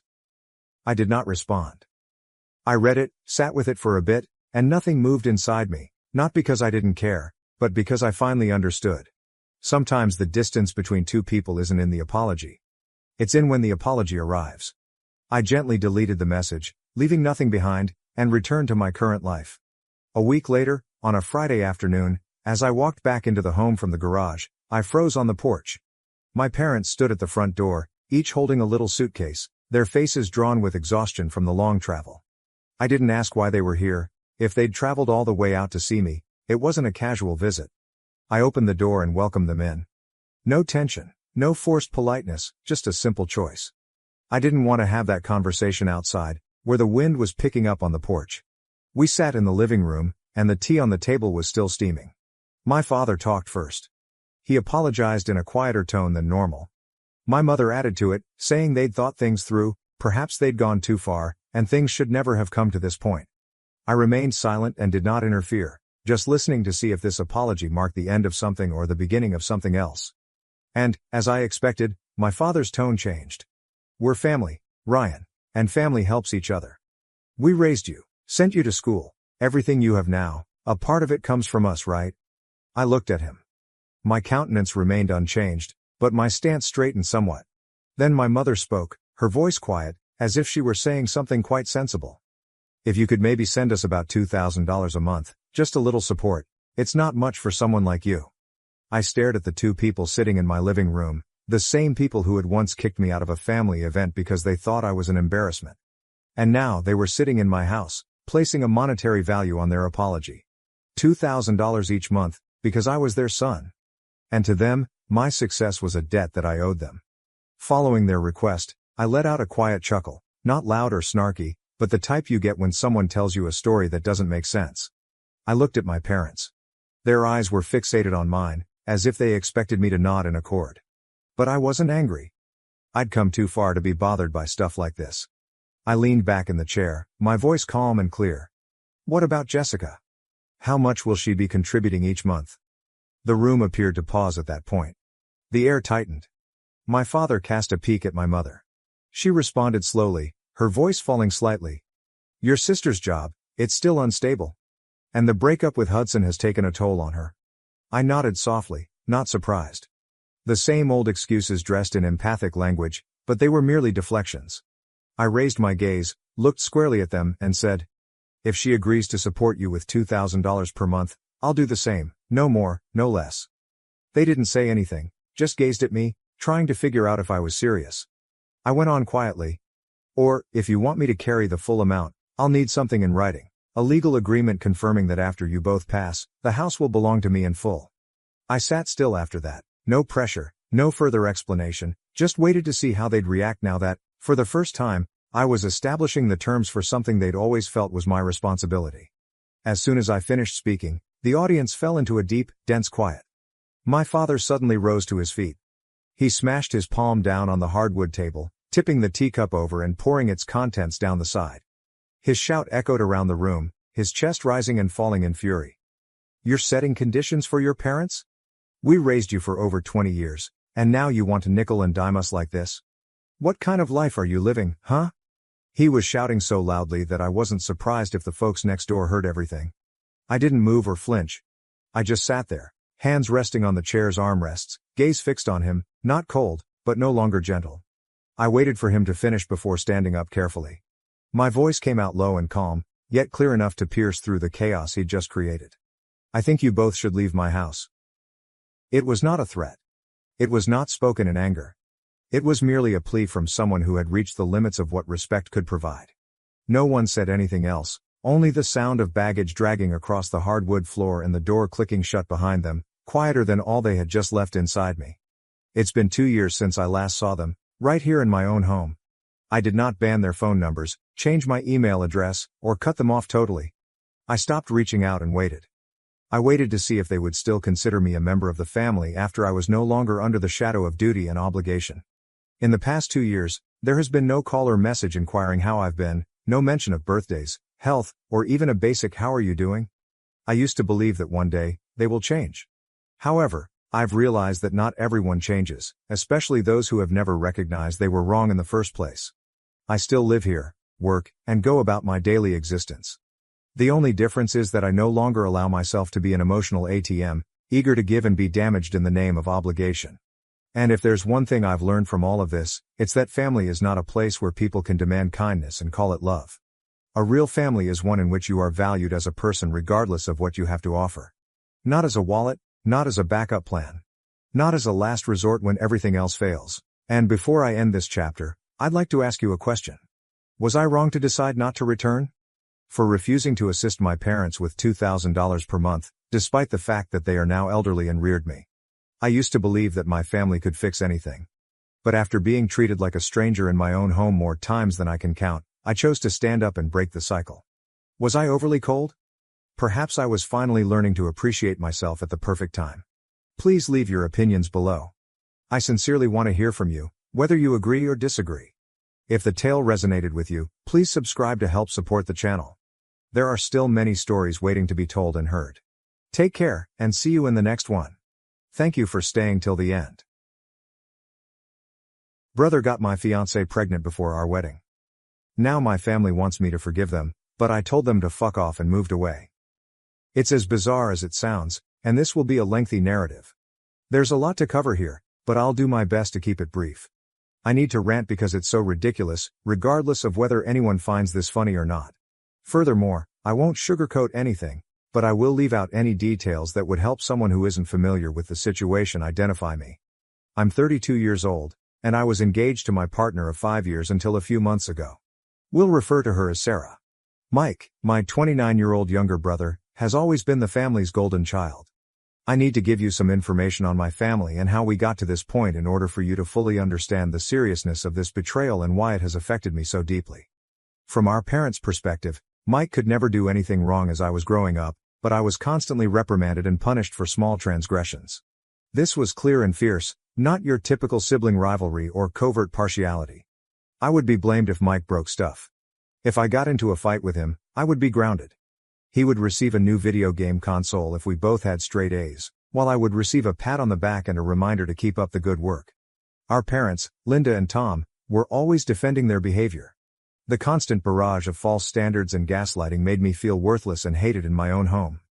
Mike's younger, he needs more attention. You're the older one, you should know better. And Mike's just more sensitive, we have to be careful with him. The predilection became more apparent as we got older. My parents hardly noticed when I was accepted on a partial scholarship to a reputable college. But when Mike decided to go to community college, they bought him a car to drive and threw him a big party. I had been riding my bike 5 miles each way to my part-time work for years, but that didn't matter. In order to escape the poisonous atmosphere at home, I left as soon as I could. By taking out loans and working 2 jobs, I was able to pay for college. Mike, meanwhile, left school after just 1 semester, saying he wasn't cut out for college. Our parents fully supported his choice, praising him for knowing himself, and not conforming to societal expectations. They even provided funding for his series of unsuccessful business ventures in the years that followed. No matter how far I attempted to pull myself apart from my family, they always managed to get me back. A nightmare of subtle jabs and not-so-subtle analogies plagued holiday dinners. "Oh, you're still working at that entry-level job? Well, Mike is thinking of starting a new company. He's really entrepreneurial." It didn't matter that Mike was spending down our parents' retirement savings while I was building a stable career. Mike was still my brother, so I tried to maintain our friendship despite everything, but it was always one-sided. If I reached out and tried to connect, he would either ignore me or find a way to turn the conversation into a game he could win. If I started dating someone, he would undoubtedly be in a serious relationship. And if I got promoted, he would suddenly have a big opportunity coming up. While trying to get back together with Mike, I met Sarah, a friend of one of his brief girlfriends, and we clicked right away. She was brilliant, funny, kind, and gorgeously beautiful, and we started dating. And for the first time in my life, I felt really content and appreciated. Mike, on the other hand, became very interested in my life and kept asking about Sarah, wanting to know everything about her. At the time, I was just relieved that he seemed to care about things in my life. In retrospect, I should have recognized the warning signs. My parents, of course, were not happy, making sarcastic comments about Sarah being out of my league and asking what she saw in me. After a year of dating, Sarah and I moved in together, and it was great.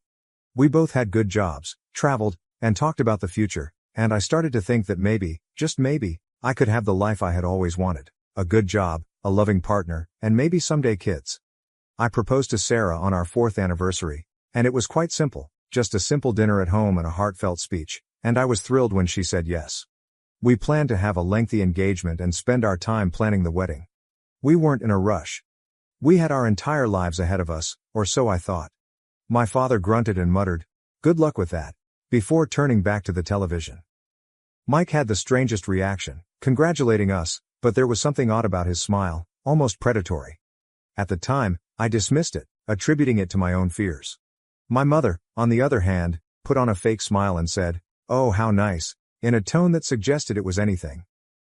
We hadn't seen each other as much as we used to, but I thought it was just a phase. Every partnership goes through rough patches, right? Looking back, I should have seen the signs.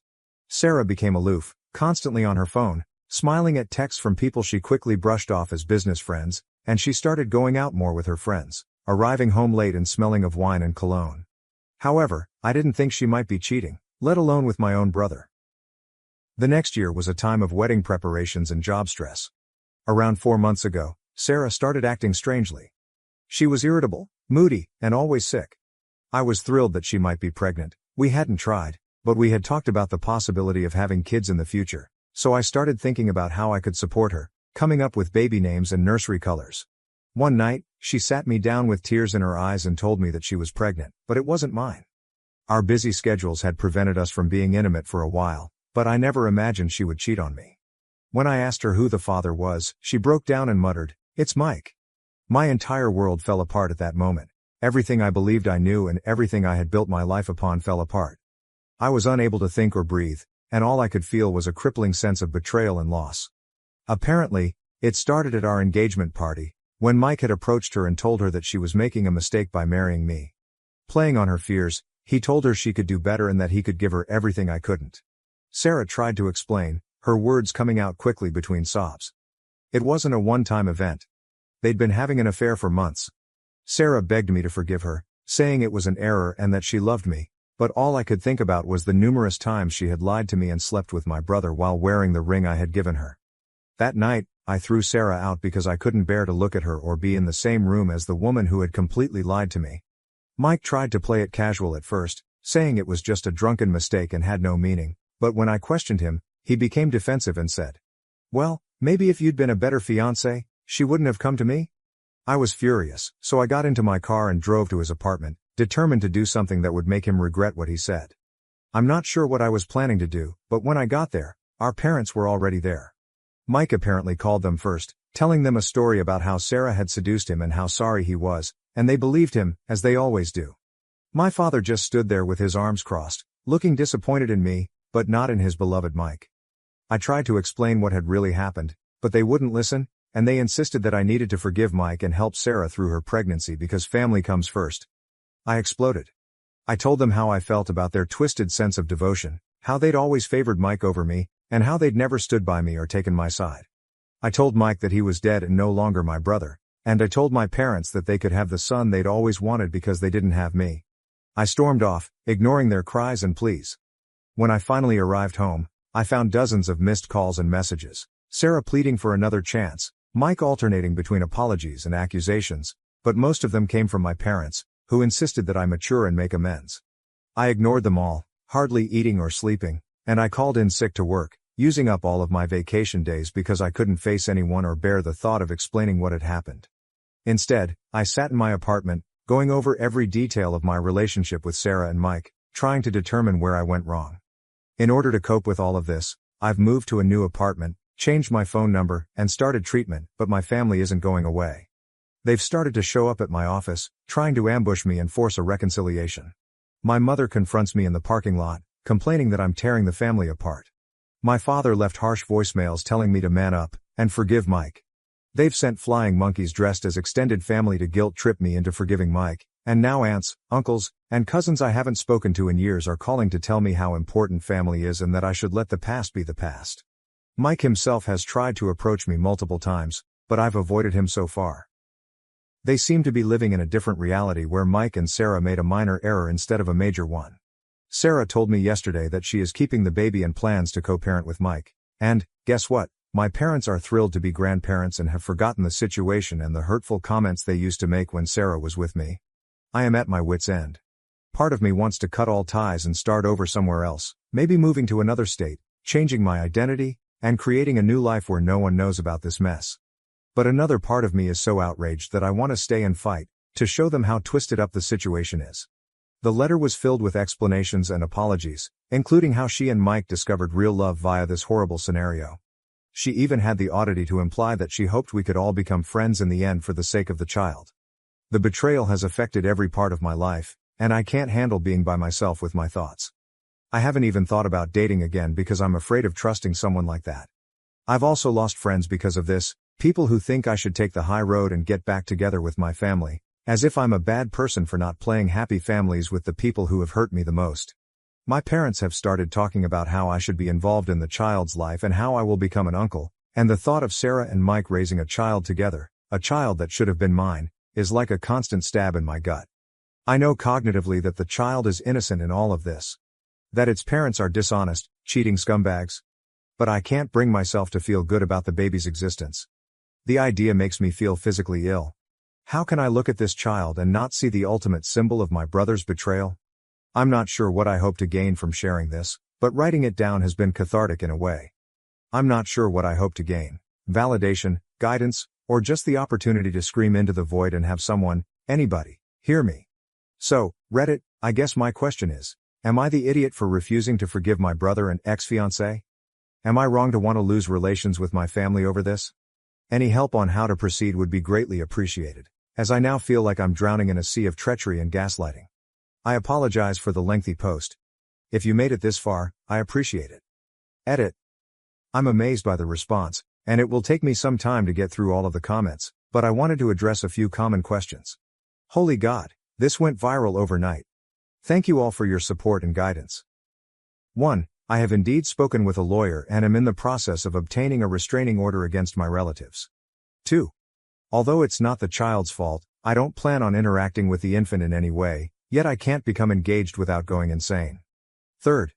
To individuals who have asked me about my employment, I have previously discussed the matter with HR, and they are understanding and helpful.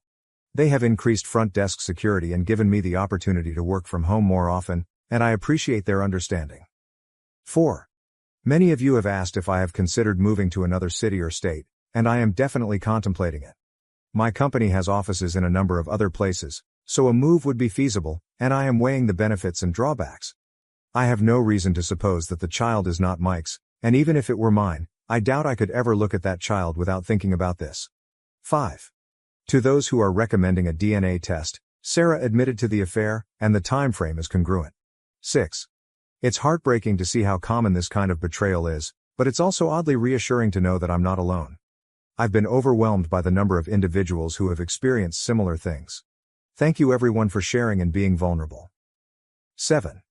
In response to the person who asked if I had thought of filing a lawsuit against Mike for alienation of affection, I investigated the matter, but it is not recognized in my state, and even if it were, I don't believe I currently have the stamina to fight a court battle. 8. Mike's behavior has been described as narcissistic by a number of people. I've begun reading about narcissistic personality disorder, and a lot of it makes sense. It helps me understand, but it doesn't justify some of his actions. 9. People who have asked about Sarah's family are as shocked and horrified as one might expect, and they have stopped talking to her and have contacted me to offer their support, which is a small consolation, but I appreciate it. To the person who asked if I had thought about having children of my own someday, I must admit that this whole experience has made me question if I want a family at all, but I'm attempting to avoid making any big decisions until I've had a chance to think things through. I may not be able to respond to every comment, but know that I read them all and they are helping me feel less alone in this. Thank you again, Reddit. You have helped more than you realize. Your support and advice have given me a lot to think about, and they have truly been a lifeline during this difficult time. I will keep you updated if anything significant happens, but for now, my focus is on getting better and moving forward. Update. Hi Reddit, it's been about 2 weeks since my last post, and it's been quite the roller coaster. I want to start by saying thank you to everyone for your tremendous support and suggestions. I never thought my post would go so viral, and reading through all of your comments has been both distressing and strangely comforting. It's alarming how common this kind of deception is. The past few weeks have been difficult, to put it mildly. You recall that I was working on getting a restraining order? Well, that turned into a major ordeal. My lawyer filed the paperwork, and we scheduled a hearing. I thought it would be easy, considering the evidence and the continuous harassment, but I was wrong. Fortunately, the judge didn't buy it, and she issued the restraining order against Mike and my parents only after my mother broke down in tears in court and my father glared at me as if I had committed murder. My parents brought their own lawyer to the court, a fancy guy in an expensive suit who probably charges more per hour than I do in a week. They tried to paint me as the crazy one, saying that I was tearing the family apart over a simple misunderstanding, as if Mike had tripped and fell into my fiancée. I'd be lying if I said that his words didn't shake me, but at least I have some legal protection. Mike tried to approach me as we were leaving the courthouse, but my lawyer intervened and reminded him of the recently issued restraining order. Mike simply sneered and said, "This wasn't over, and I couldn't hide behind a piece of paper forever." The work situation has been another nightmare. Last week, I was in a meeting with a customer when my assistant informed me that my mother was in the lobby and making a noise. It turned out that she had brought a photo album and was trying to show my coworkers pictures of Mike and me as babies while complaining about how close her boys used to be. I excused myself from the meeting and went down to the lobby, where I found my mother surrounded by several uneasy-looking coworkers, and she was in the middle of telling a story about how Mike and I used to bathe together when we were toddlers. Her expression was as if I had slapped her, but after everything they had put me through, I couldn't bring myself to care. Security let her out, and I had to spend the next hour doing damage control with my employer and coworkers. Luckily, most of them understood, but I could tell some were wondering what kind of drama I was bringing into the office. She tried to rush towards me when she saw me, talking about a baby shower, but I interrupted her and told her she had to leave immediately or I would call the police and have her removed for restraining order violation. I was trying to vent my frustration on the punching bag last Saturday, but I was so focused on my training that I didn't notice anyone else was coming until I heard his voice. I turned around and saw Mike, smirking at me as if he hadn't just broken the restraining order, talking loudly enough for everyone to hear. I told him to leave before I called the police, but he laughed and said he would tell them how I had threatened him and Sarah. I lost it at that point. I swiped at him, first hitting his jaw, then lunging at me, and we ended up on the floor, trading blows like children again, but this time there were no parents to separate us, no one telling me to be the bigger person and let Mike win. I got in a couple nice hits before the gym staff separated us, and Mike's nose was bleeding, and I could feel my own swelling shut.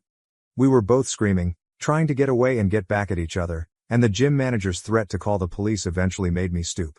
I was driving home, still trembling from adrenaline, when I got a call from an unknown number, so I picked it up against my better judgment. Sarah was screaming at me about how I had broken Mike's nose and that he might need surgery, and I couldn't help but laugh. I apologized if I had offended her little boyfriend, with whom she had been sleeping behind my back for several months.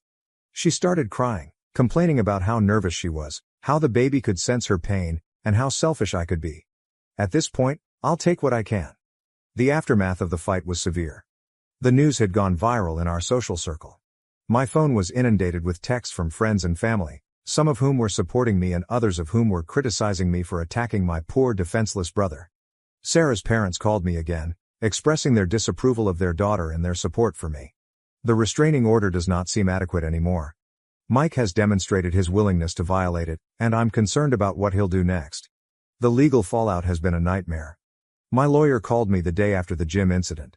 Mike apparently filed assault accusations against me.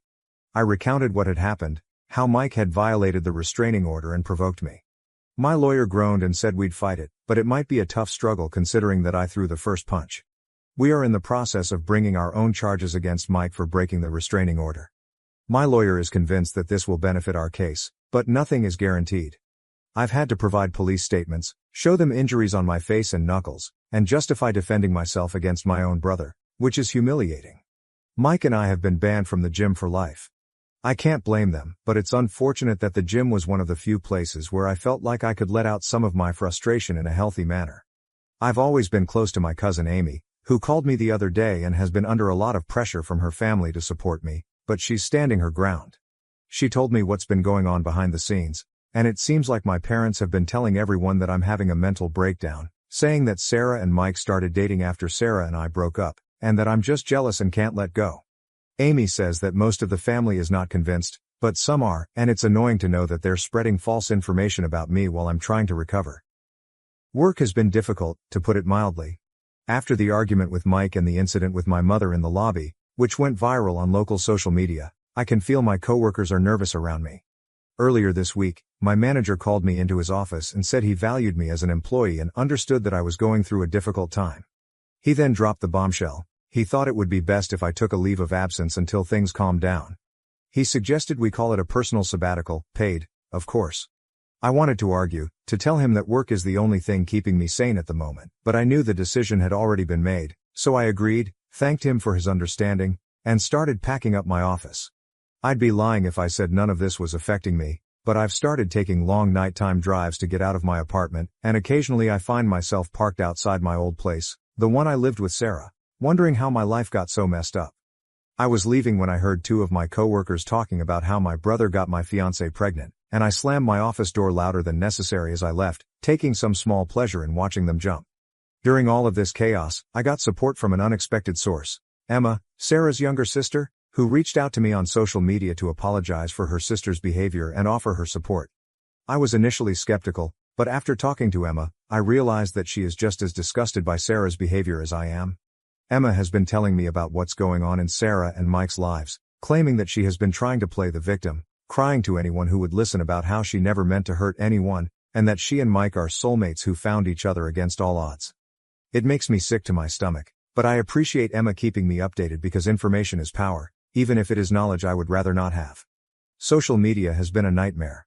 I've always been a pretty private person, but this incident has thrust me into the spotlight. On a local Facebook page, someone, likely one of Mike's friends, posted about our gym feud. The post didn't name us, but it detailed the incident in enough detail for anyone who knows us to figure it out. The comment section turned into a battlefield, with some people defending me, saying Mike got what he deserved, and others calling me unstable and saying I should be locked up.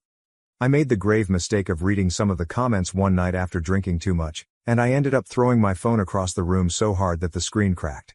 Since then, I've deleted most of my social media accounts because I can't handle the constant notifications and messages from people I haven't spoken to in years.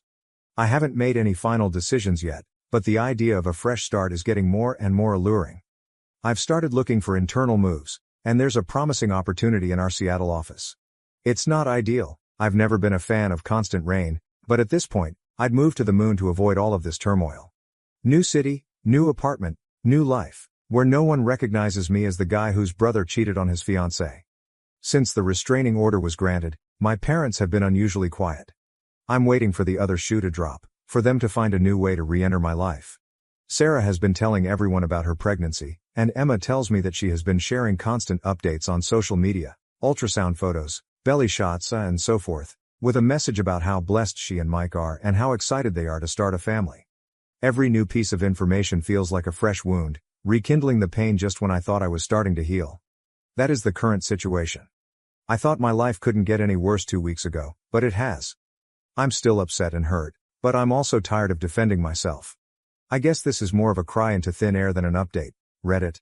I'm not sure what I'm asking for, advice, sympathy, or a time machine that will never let me introduce Sarah to my brother. I'll try to keep you all updated though, because your support has meant more to me than you can imagine. It's good to be reminded that there are still good people in the world, even when it seems like everything is full of deceit and betrayal.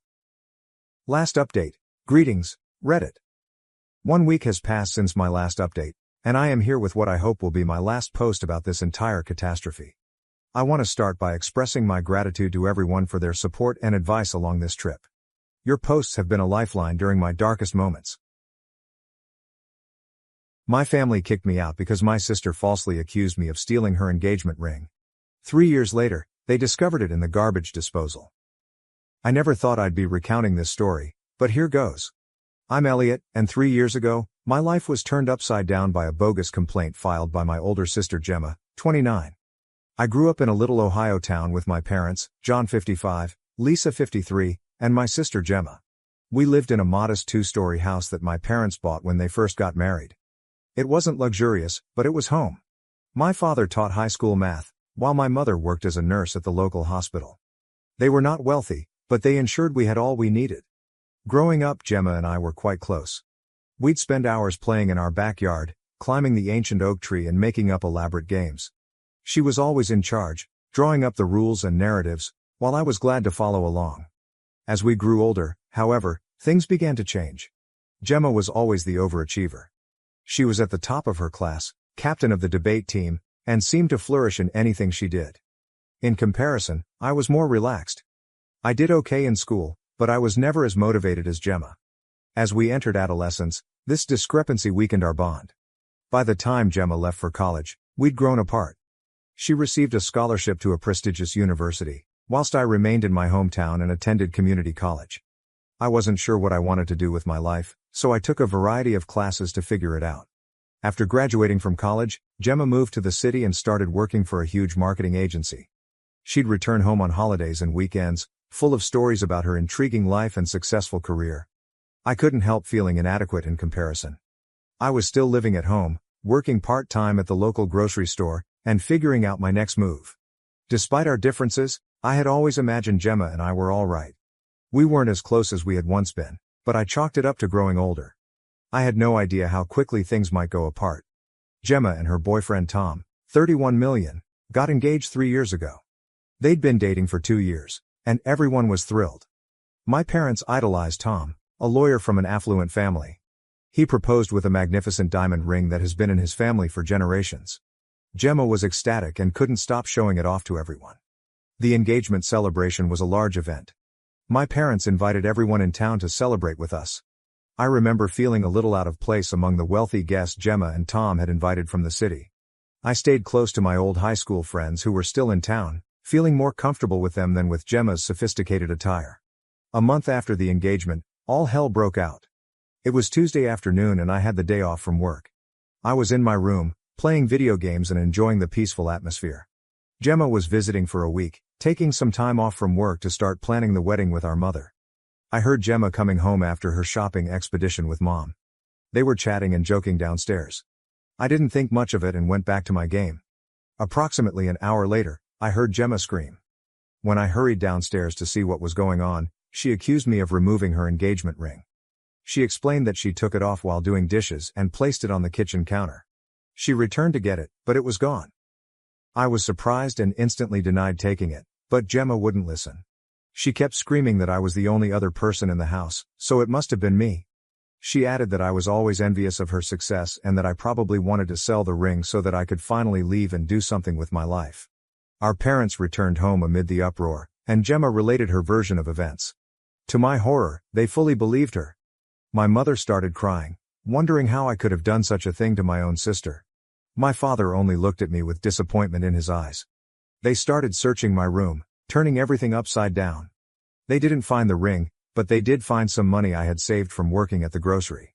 It wasn't much, maybe a few hundred, but Gemma soon caught up on it, stating I must have sold the ring and that's how the money came in. I attempted to explain that I had been saving for months and was thinking about taking some classes at the local community college, but no one listened. The next few days were a nightmare. My parents and Gemma were pressing me to confess and return the ring. They threatened to call the police if I did not come clean. I was terrified and felt completely alone. Nobody in my family believed me, and I was treated like a criminal inside my own home. I tried to call several of my friends, but the majority of them had moved away after high school. The few people who remained in town appeared unwilling to become involved in family conflicts. I felt more alone than ever.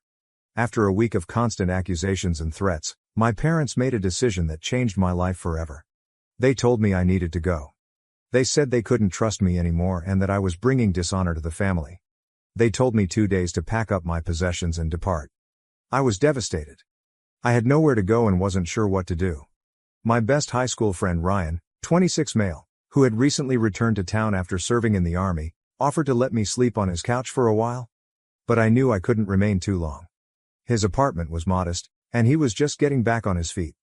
I packed all I could into a backpack and an old duffel bag, including clothes, books, my laptop, and a few mementos from happier days. As I was leaving, I observed Gemma staring at me from her old bedroom window. I thought I saw a spark of doubt in her eyes, but she swiftly turned away. Walking out of that house, which was all I knew, was the most difficult thing I'd ever done. I felt betrayed and abandoned by those who were supposed to love me unconditionally. The saddest aspect was that I had done nothing wrong. I spent the following 2 months alternating between Ryan's couch and inexpensive motels as I could afford them. I grabbed any odd job I could find to make ends meet. I've worked as a dishwasher, a dog walker, and even for a few weeks on a construction site. It was a challenge, but I was determined to establish my innocence and achieve success on my own. Eventually, I secured a steady job at a warehouse on the outskirts of town. The job was difficult, the hours were long, but the income was consistent. The pay was not great, but it permitted me to rent a modest room in a shared house with other warehouse employees. I gradually tried to restore my life, but the anguish over what had transpired remained. I'd lie awake at night, replaying the events in my mind and wondering how they had gone so wrong. How could my family have turned on me so quickly? How could Gemma, who had grown up with me and knew me better than anyone else, think I'd do such a thing? I ended all communication with my family. They tried to call me multiple times in the beginning. My mother would leave passionate voicemails encouraging me to return home and make things right. My father sent a few short text messages signaling that we needed to talk. Gemma did come to the warehouse once, but I declined to see her. I couldn't bear to talk to them after what they had done. They were no longer my family. I lived like this for 3 years. I met new people at work and in my shared house. We'd hang out after shifts to drink beer and watch games.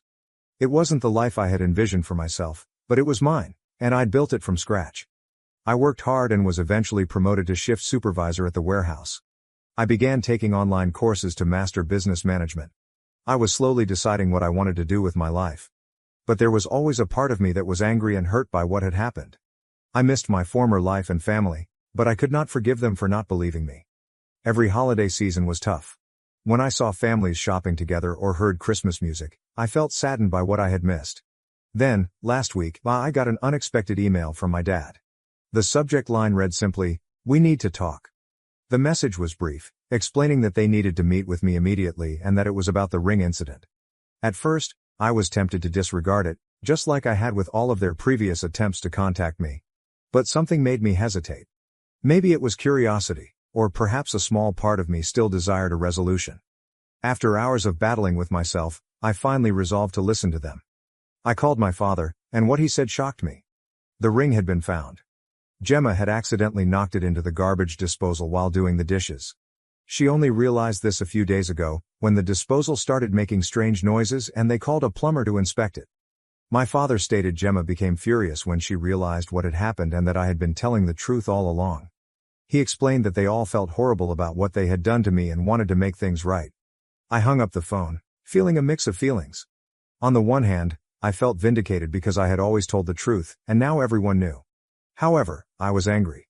I was enraged that it had taken 3 years to discover the truth, that I had lost so much time with my family, and that I had fought alone for so long when I had done nothing wrong. Now I'm at a crossroads. My family wants me to return home. They say they want to make things right. Gemma has been calling and messaging nonstop to ask for forgiveness. But I'm not sure I can forgive them. They shoved me out without hesitation, assumed the worst of me, and left me to fend for myself for 3 years. Part of me wants to send them all to hell and let them bear the guilt of what they did to me. But another part of me misses my prior life and wonders if there is any chance to reconstruct what we've lost. I don't know what to do. Should I give them a chance to make amends, or should I keep living the life I've built for myself without them? I'm torn and would appreciate some outside perspective on this entire situation. Update 1. It has been a week since my last post, and a lot has transpired. I'd want to thank everyone for their advice and support. It actually helped me process my emotions and decide what to do. After much thought, I decided to meet with my family. I felt I owed it to myself to confront them and seek closure, even if I wasn't convinced about reconciliation. We planned to meet in a neutral location, a small coffee shop in the next town over. I chose it because it was far enough away from our hometown that we would not run into anyone we knew, yet close enough that anyone could get there without much effort. I was very worried on the day of the meeting. I hadn't seen my family in 3 years and was unsure what to anticipate. I arrived at the coffee shop early and chose a table in the corner where we could have some privacy. When they walked in, it was like a punch in the gut. Seeing them after 3 years was intense. My mother burst into tears as soon as she saw me. She seemed older than I remembered, with grayer hair and lines around her eyes. My father looked sick and exhausted, his shoulders dropping as if he were carrying a heavy load. Gemma couldn't look me in the eyes at first. She seemed smaller and less confident than the sister I remembered. We sat down, and for a while, nobody knew what to say. They all began talking at once, with apologies tumbling out. My parents said they had failed as parents by not trusting me and kicking me out. They professed regretting their decision every day since, but pride and humiliation had kept them from reaching out sooner. My father, who had always been a man of few words, spent hours talking about how he had replayed those days in his mind, trying to figure out how he could have been so blind. He claimed he had always taken pride in being fair and rational, but emotion had clouded his judgment when it was most needed. My mother told me, through tears, how she had kept my room exactly as I had left it, hoping that one day I would return. She reported that she would wake up in the middle of the night, believing she had heard me arrive home, only to learn what had happened. Gemma went into tears, saying she would never forgive herself for accusing me and ruining our relationship. She said that she had always looked up to me when we were kids, even though I was younger. She admitted that she had been so absorbed with her own life and problems that she had lost sight of what was really essential. As they talked, memories from our childhood came flooding back. I remembered how Gemma stood up for me when I was bullied in middle school. I thought of all the times we'd laughed together, shared secrets, and supported each other through terrible times. It exacerbated the pain of betrayal while also reminding me of the wonderful times we'd shared. I heard what they said, but I couldn't bring myself to forgive them right away. The grief and fury from the preceding 3 years were too acute. I told them I needed time to process things. They appeared to understand and did not ask for more. My mother attempted to hug me before we left, but I backed away. I wasn't ready for that kind of closeness yet. The hurt look on her face almost persuaded me to reconsider my decision, but I stood firm. I needed to protect myself emotionally. After the meeting, I went back to my apartment and carefully contemplated what I wanted. Did I wish to return to my prior life? Can I ever trust them again? Was it worth striving to mend our relationship? I realized that, while I missed having a family, I had also grown substantially over the previous 3 years. I had become self-sufficient, strong, and had built a life for myself from scratch. I wasn't the same person they had kicked out 3 years ago. I thought about my warehouse job, online education, and the people I'd made. I worked hard to get where I was, and I felt proud of what I had accomplished on my own. The notion of quitting that and returning to my old life made me feel terrible. At the same time, I couldn't deny that seeing my family elicited a range of emotions. Despite everything, I continued to love and miss them. I pondered if I could be in a relationship with them while maintaining my independence. After a few days of deliberation, I made a decision. I phoned my parents and told them that, while I appreciated their apology, I wasn't ready to totally reconcile. I told them I needed more time and space to heal. I also set some boundaries.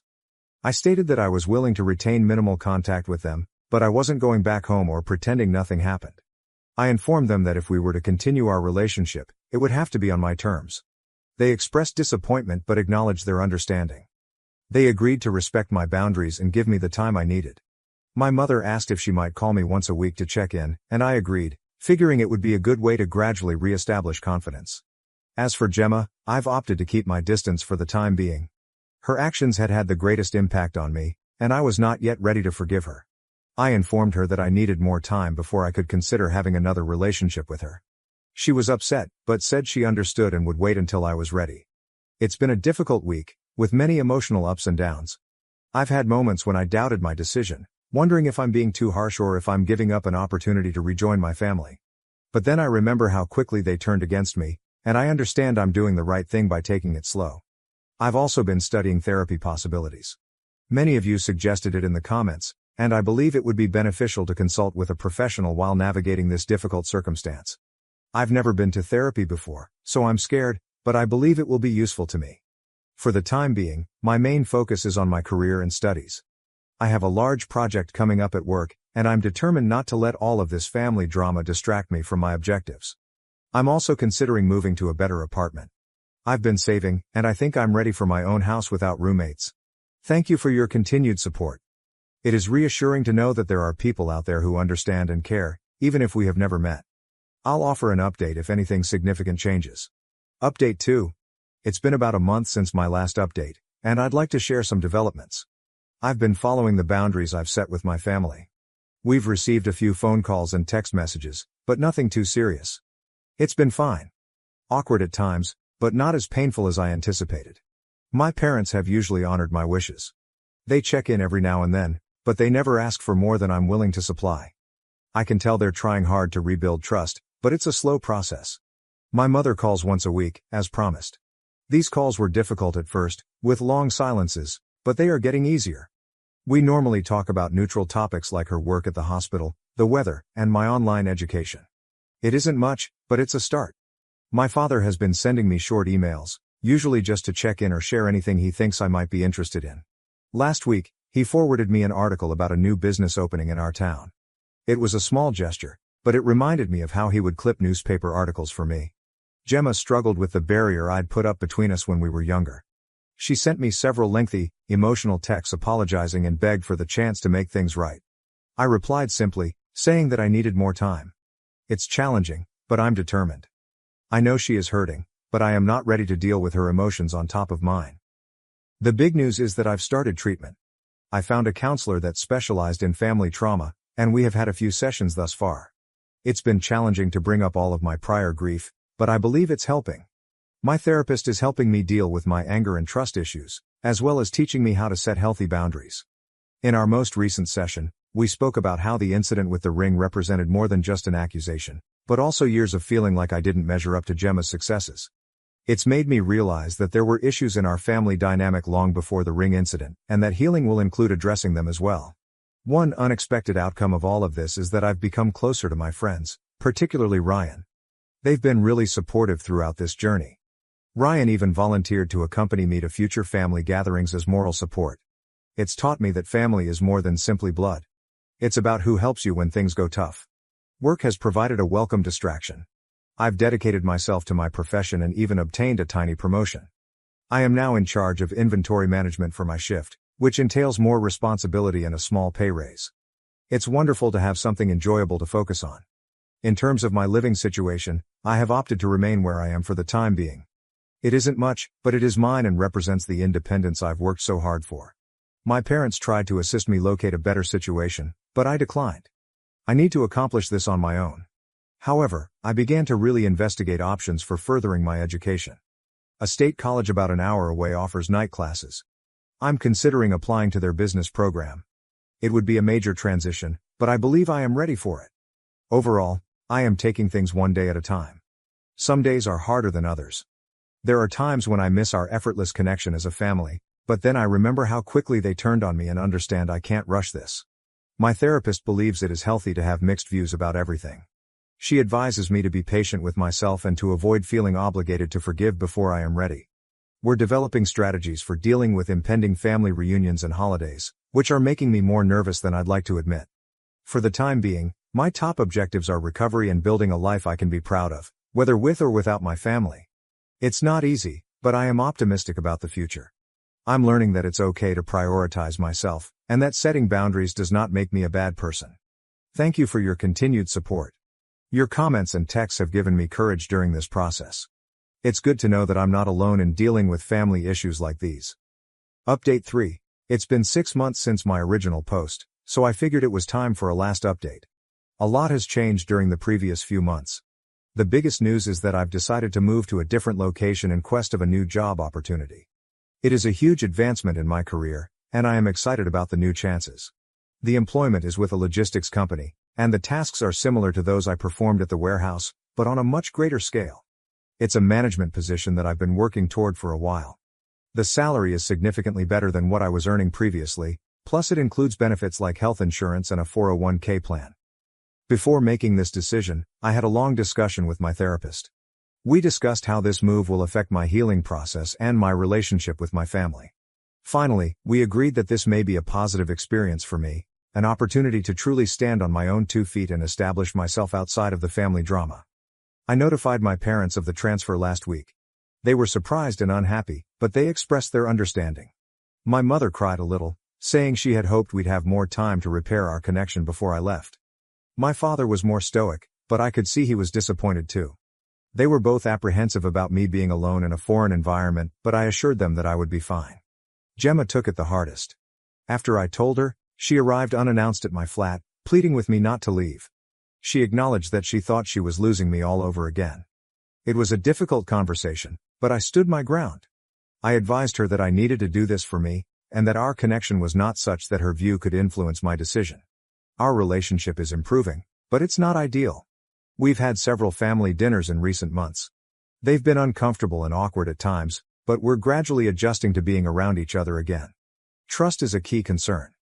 I occasionally question their motivations, wondering if they actually believe what they say or if they are merely trying to alleviate their guilt. My therapist has been invaluable throughout this.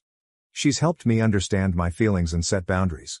She has stated that forgiving does not involve forgetting or pretending that the pain never occurred. It's about letting go of my anger so that I can achieve peace of mind. I've taken that to heart. While I doubt I will ever forget what happened, I am working to forgive my family, not for their sake, but for mine. It was difficult to hold my anger and hatred, and I'm ready to let it go. As I prepare for this relocation, I have been reflecting on all that has happened. 3 years ago, I felt my life was over. I had lost everything, including those I cared about. But now I realize how much I learned from that experience. I'm stronger, more independent, and have a better sense of my own worth than I ever have. I'm not sure what the future holds for me and my family.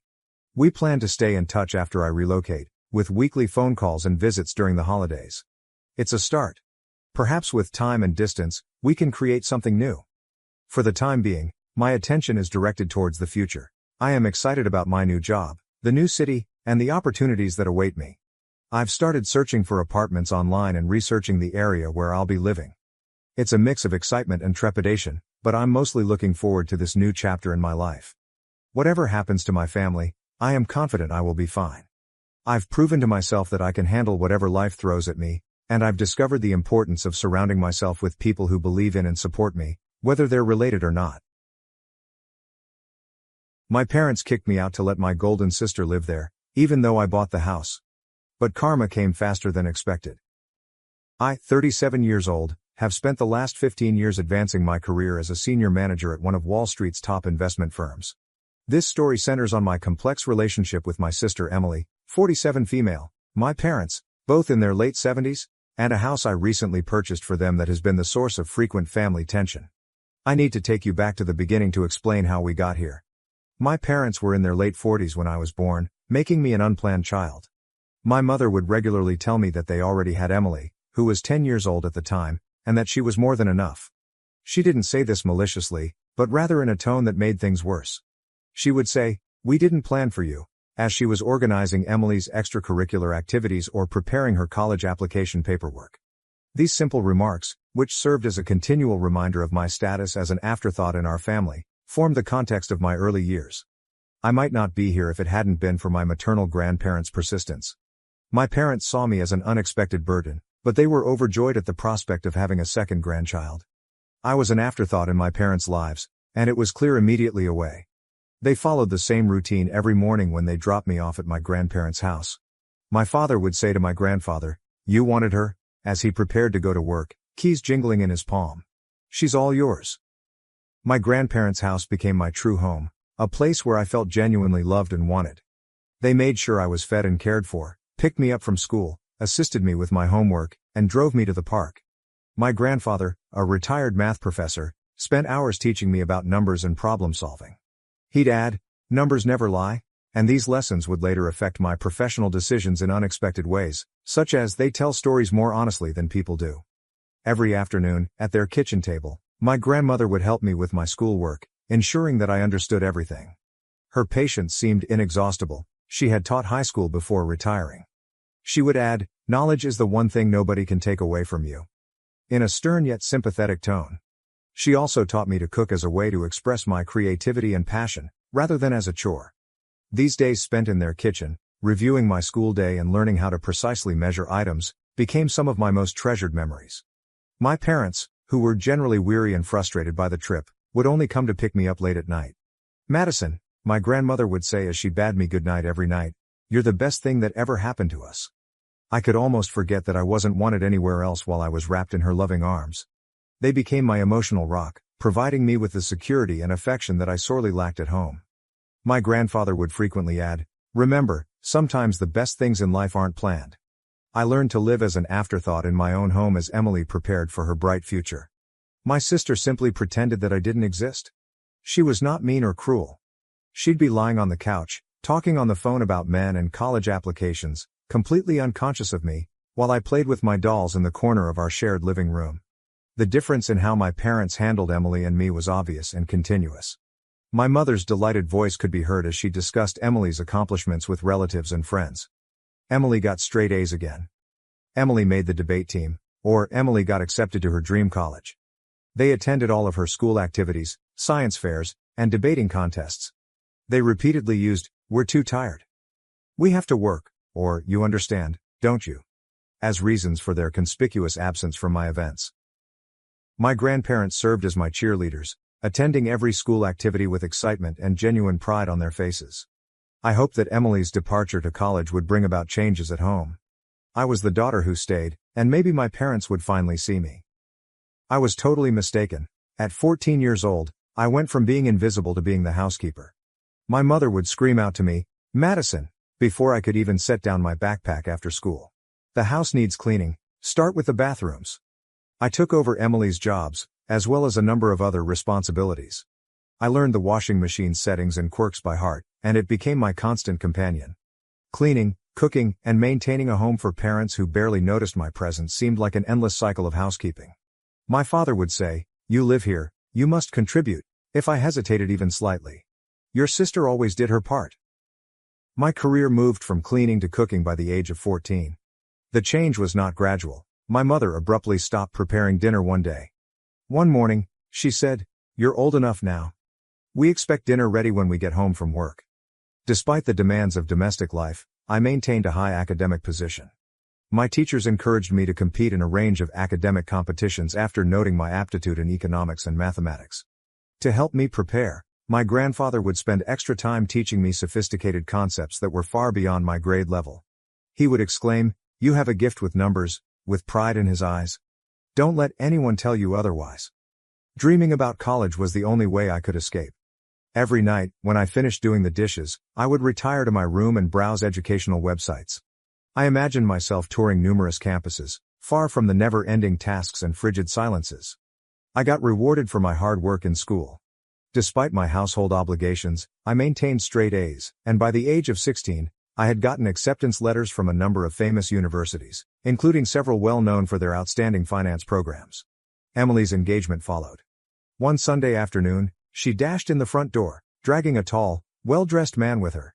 She squealed, "Mom! Dad! This is James, we're getting married." It would appear that someone had just announced their lottery victory. My parents literally sprang out of their seats, with my mother sobbing with glee and my father quickly reaching for his phone to call family. "We'll cover everything," my mother said as she hugged Emily. "Our first daughter's wedding has to be perfect." For months our house was filled with wedding preparations. Every discussion revolved around guest lists, venues, and flowers. With pricey clothing, high-end vendors, and everything at the top, money seemed to flow like water. Despite attending the wedding, my grandparents did not appear to like the elaborate decorations.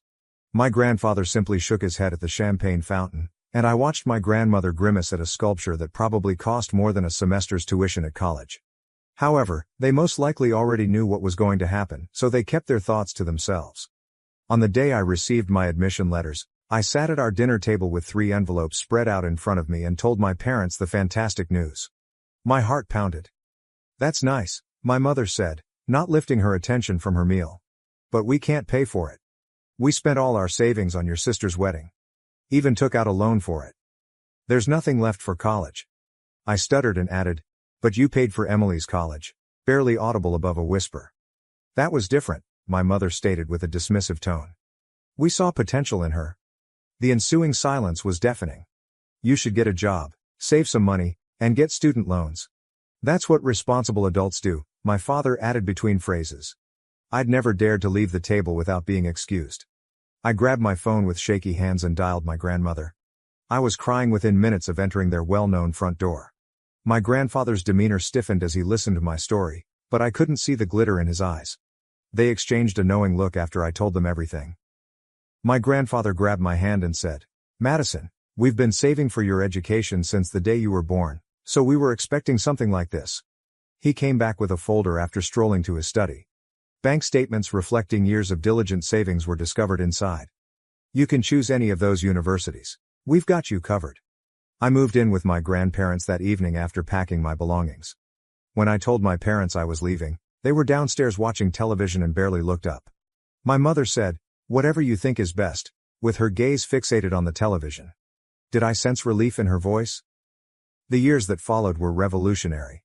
I opted to attend one of the top business schools to study financial analysis. Witnessing my parents' terrible financial management may have fueled my desire to do things right. My lecturers noticed my eagerness and innate financial skills. Before long, I was staying after class to discuss challenging financial concepts. For the first time in my life, someone other than my grandparents recognized my true ability.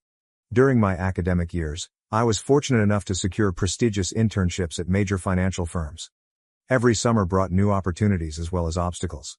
Senior managers were impressed by my analytical skills and meticulousness. During my performance assessment at Morgan Stanley, my boss said, "You've got a natural instinct for this. We'd love to have you back next summer." With the exception of phone conversations with my grandparents, I kept my head down and focused on my academics, rarely thinking about my family. Following my graduation, I was hired by one of the city's biggest financial organizations. I never envisioned receiving the starting salary. I found a nice, clean, and secure one-bedroom apartment. Every morning, I was thankful that I didn't have to prepare breakfast for anyone other than myself. As I immersed myself in each new challenge, my career took off, and I received incentives and promotions that I could not have imagined when I was younger. In 5 years, I worked my way up to a senior position, managing complex portfolios and cultivating strong client relationships. Within the industry, I was known for my strategic thinking and analytical accuracy.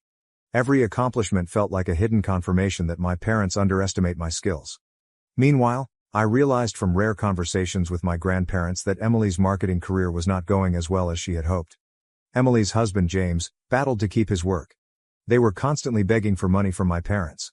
My grandmother informed me during one of our monthly calls, "Your mother emptied her retirement account last month to help them with rent. They just can't say no to her." After a year, the situation deteriorated. Even with our parents' help, Emily and James were no longer able to pay their rent. They and their twins, then 7, returned to my former bedroom.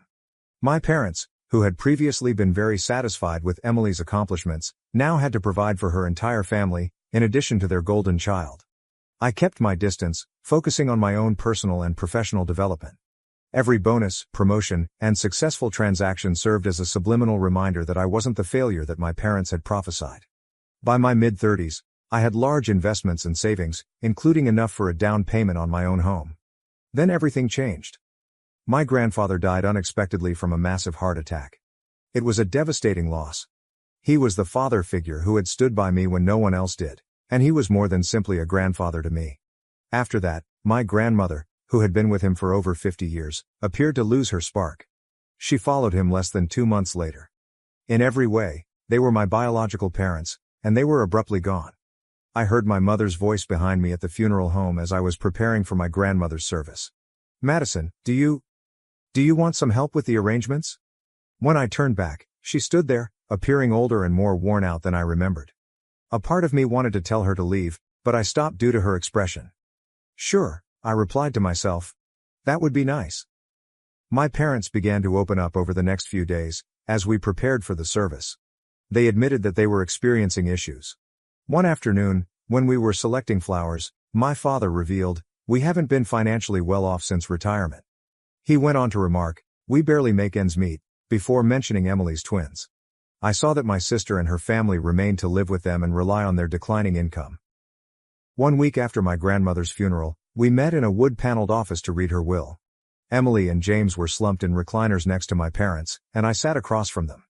The tension was thick enough to serve with a knife, and the room smelled like furniture polish and old papers. Though none of us understood it at the time, what happened next would set off a chain of events that would forever change our family's connections.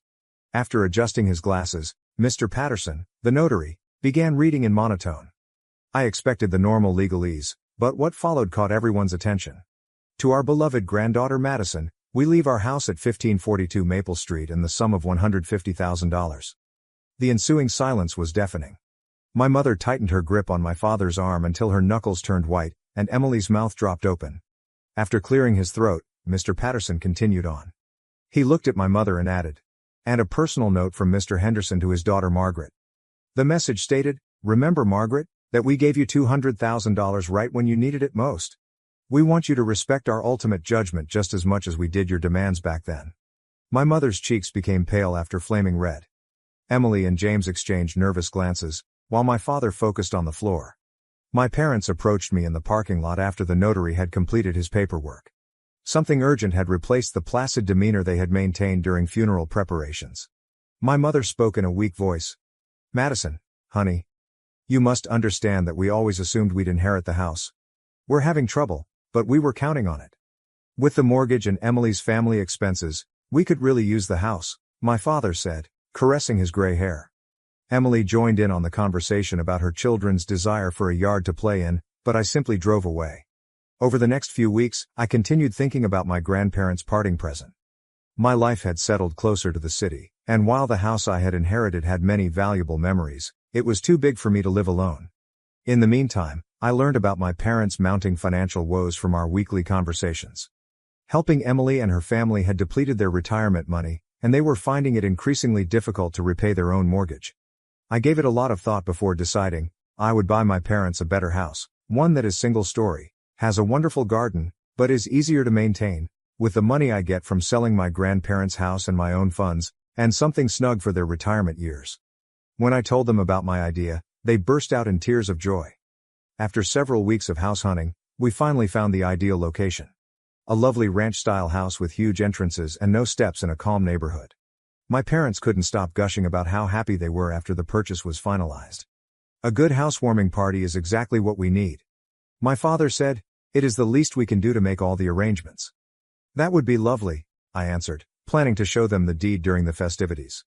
Tell me when, please? Weeks passed by. Even though I had a lot of work to do, I continued waiting for an invitation. Oh, my mother would remark, we're still planning. You are aware that these tasks require time. My father would also add, we want it to be perfect? We'll notify you shortly. I was annoyed by their evasive responses for some reason. One evening, after another evasive phone call from my mother, I was entering Emily's name into Facebook. We were not connected on any social media platforms, and I hadn't seen her profile in years. Only hours ago, it was posted. I'm very excited for Mom and Dad's housewarming party this Saturday. I can't wait to celebrate with everyone in this stunning home. Numerous friends and family members confirmed their attendance and scores of comments on the page, which included pictures of caterers being hired and decorations being set up. This wasn't an accidental gathering, weeks had been spent planning it. I called my mother with shaky fingers. Hello, Mom. I wanted to ask more about the housewarming party. Do you have a date in mind already? Oh honey, not just yet, she responded with ease. Most likely in a few weeks. The logistics are still being worked out. Everyone except me, apparently. As Saturday approached, I had to make a decision. Should I approach them, or should I let it go? How could they exclude me from the festivities after everything that had happened, after I had bought them this house? I would soon find out, but not in the way I had expected. On Saturday, I parked a block from the house I had bought for my parents, and I could see dozens of people mingling through the windows, including Emily's social circle, friends, and relatives. My father gave tours of the house, and my mother, dressed in her special occasion pearls, greeted guests at the entrance. The home was decked with twinkling lights and welcoming banners, and laughter and music streamed out onto the street, indicating that they had spent weeks planning this housewarming party, to which I had not been invited. For a time, I sat in my car and watched Emily's twins chase each other past throngs of adults who were ogling them. I could see moving boxes with Emily's handwriting on them heaped in the corner through the big bay window. The process of transporting her family's goods had already begun. I sniffed carefully before sneaking in via the side entrance. The aroma of flowers and catered cuisine filled the home, and I followed my father's voice to the living room, where he was conversing with a group of people. After all these years of hard labor, we finally got our dream home. My mother excitedly added, "Don't forget about Emily. She was quite helpful with the down payment. Such a beautiful daughter, always putting family first. Unlike some people," she said. In response to an inquiry concerning me, she stated, "Our younger daughter has not assisted us at all. Too preoccupied with her profession to worry about her family." As I stood in the doorway, heat surged to my face. Everyone jumped when I said, "Actually, I think you've got that backwards." There was complete stillness in the room, and my father was the first to recover, smirking fiercely. "Madison, what a surprise. Especially since you forgot to invite me to the housewarming party for the house I bought," I stated as I entered the room. His shoes rapidly drew Emily's husband's curiosity, and one of the twins grabbed Emily's sleeve in an attempt to figure out why everyone seemed so disturbed. "You bought it, but it is now ours.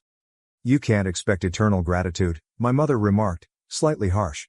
My father added, "That's correct," gaining confidence. "And really, you're not welcome here. This is a family reunion." My mom informed me that Emily and her family had already sold their home and will be relocating here. The twins require a stable environment. I pulled a folder from my bag. "You appear to be puzzled about something," I said, holding up the ownership and deed certificates. "This house belongs to me. I never signed it over to you." My mother's face turned pale to ashen, and my father began to rattle on about his family responsibilities. Emily's self-assured smirk cracked as she saw her plans were failing. Despite my quivering hands, I continued. "I was intending to give it to you tonight," maintaining a solid voice. "I believed this could be a new beginning for all of us. Instead, you have shown me that nothing has changed." My mother said, "You can't do this?" Her voice became a shriek. "We are your parents." "No," I replied softly. "You're merely the ones who gave birth to me. My true parents, my grandparents, showed me that family is more than just blood. They also taught me about finances, which is why I own this house while you do not." I turned to address the surprised guests. "I'm sorry, but this celebration is finished. This is my residence, and I am asking everyone to leave."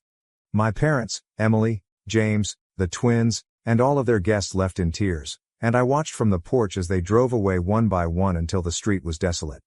The beautiful lights in the yard continued to twinkle mockingly. Half-empty drinks and discarded meal plates littered every surface, and the house, which was supposed to be my reconciliation present, became the final straw in our relationship. A few weeks later, I discovered that they had used the money from the sale of their previous home to buy an apartment, and when Emily, James, and the twins moved in, 3 generations crammed into a 2-bedroom flat.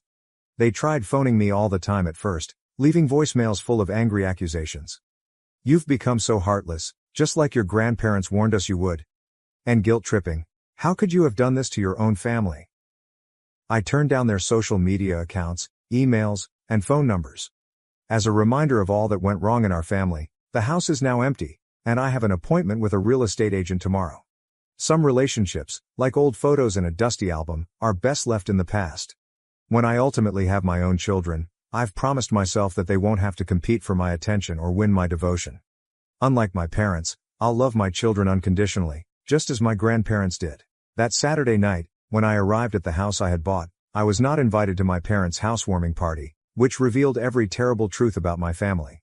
The windows revealed dozens of visitors, catered food and, most tellingly, moving boxes strewn about with Emily's handwriting. My father joyfully stated, "After all our hard work, we have finally purchased our dream home." I sneaked in by the side entrance. In her comments, my mother commended Emily for purportedly assisting with the down payment. She addressed questions about my absence with, "Oh, Madison's too focused on her career to care about family." The incident encapsulated every insult I had experienced as a child, every instance of favoritism toward Emily, and every instance in which I had been treated as an afterthought. I had never before experienced such clarity as I stood in the doorway, witnessing my parents rewrite history by preparing to relocate my sister's family onto my land without even asking me. "Actually," I remarked, prompting the room to settle down, "I believe there was a miscommunication regarding the buyer of this house." I could tell everything I needed to know about their true sentiments based on their facial expressions: amazement, shame, and ultimately indignation. My mother was the first to recover, her voice full with entitlement. "What's done is done. The house is ours today, and Emily's family requires the room." I got out the ownership documents and the property deed and said, "No, the house is mine. I never handed ownership to you. I had planned to deliver it to you tonight, but that would clearly be a mistake. You cannot do this." My mother said in a panicked tone, "We are your parents, we have rights." "The only rights you have," I continued calmly, "are those I choose to grant you. And right now, I've decided to ask everyone to leave my land." Following that, there was a chaotic evacuation, with guests rushing out with plates of food still in hand, Emily's twins screaming in surprise, and my father attempting to maintain some dignity while directing everyone to their cars. "How could you do this to your own family?" was my mother's final attempt at manipulation, but it was unsuccessful against my newfound drive. In the weeks that followed, the 5 of them were jammed into a tiny flat, and the messages began straight away. My father wanted a re-examination, Emily begged with tears for her children's stability, and my mother accused me of cruelty, all of which I blocked. The unoccupied house served as a reminder of what could have been. A new beginning, a chance for reconciliation. Instead, it acted as the catalyst for my ultimate split from a family that had never completely accepted me. A month later, I sold it and used the money to fund my own future. Some asked if I would ever try to mend those bridges or forgive them, but I came to realize that forgiving does not always imply allowing harmful people back into your life. Forgiving oneself for leaving can be necessary at times. Before putting away my parents' old wedding photos, I told my future children that they would never know the agony of conditional love, the pain of being compared to a sibling, or doubt their place in the family. With me, the cycle of partiality and emotional blackmail would come to an end. When I last drove by my parents' apartment complex, Emily's twins were playing in the tiny courtyard, and I briefly felt sad, but it was for relationships that never actually existed in the first place, not for those I had lost. Despite the common assumption that blood is thicker than water, my grandparents taught me that a true family is built on love, respect, and mutual support. I carry these lessons with me as I begin this new era of my life. Love should be freely given rather than demanded, family is more than simply DNA, and walking away is often the best course of action. I removed my mother's last unread email because I didn't open it, and any defenses or charges it included were no longer important. I had finally learned how to prioritize my own worth over their conditional acceptance. Their kind of familial loyalty has no place in the life I'm establishing today. New chances await us in the future, free of the burden of seeking to acquire affection from those who are unwilling to freely give it. My grandparents taught me what a true family looks like, and I hope to create one for myself eventually, One built on mutual respect, unconditional love, and the understanding that each individual is equally valuable. Finally, the chapter of being the family afterthought is gone, and becoming the author of my own life is merely the beginning.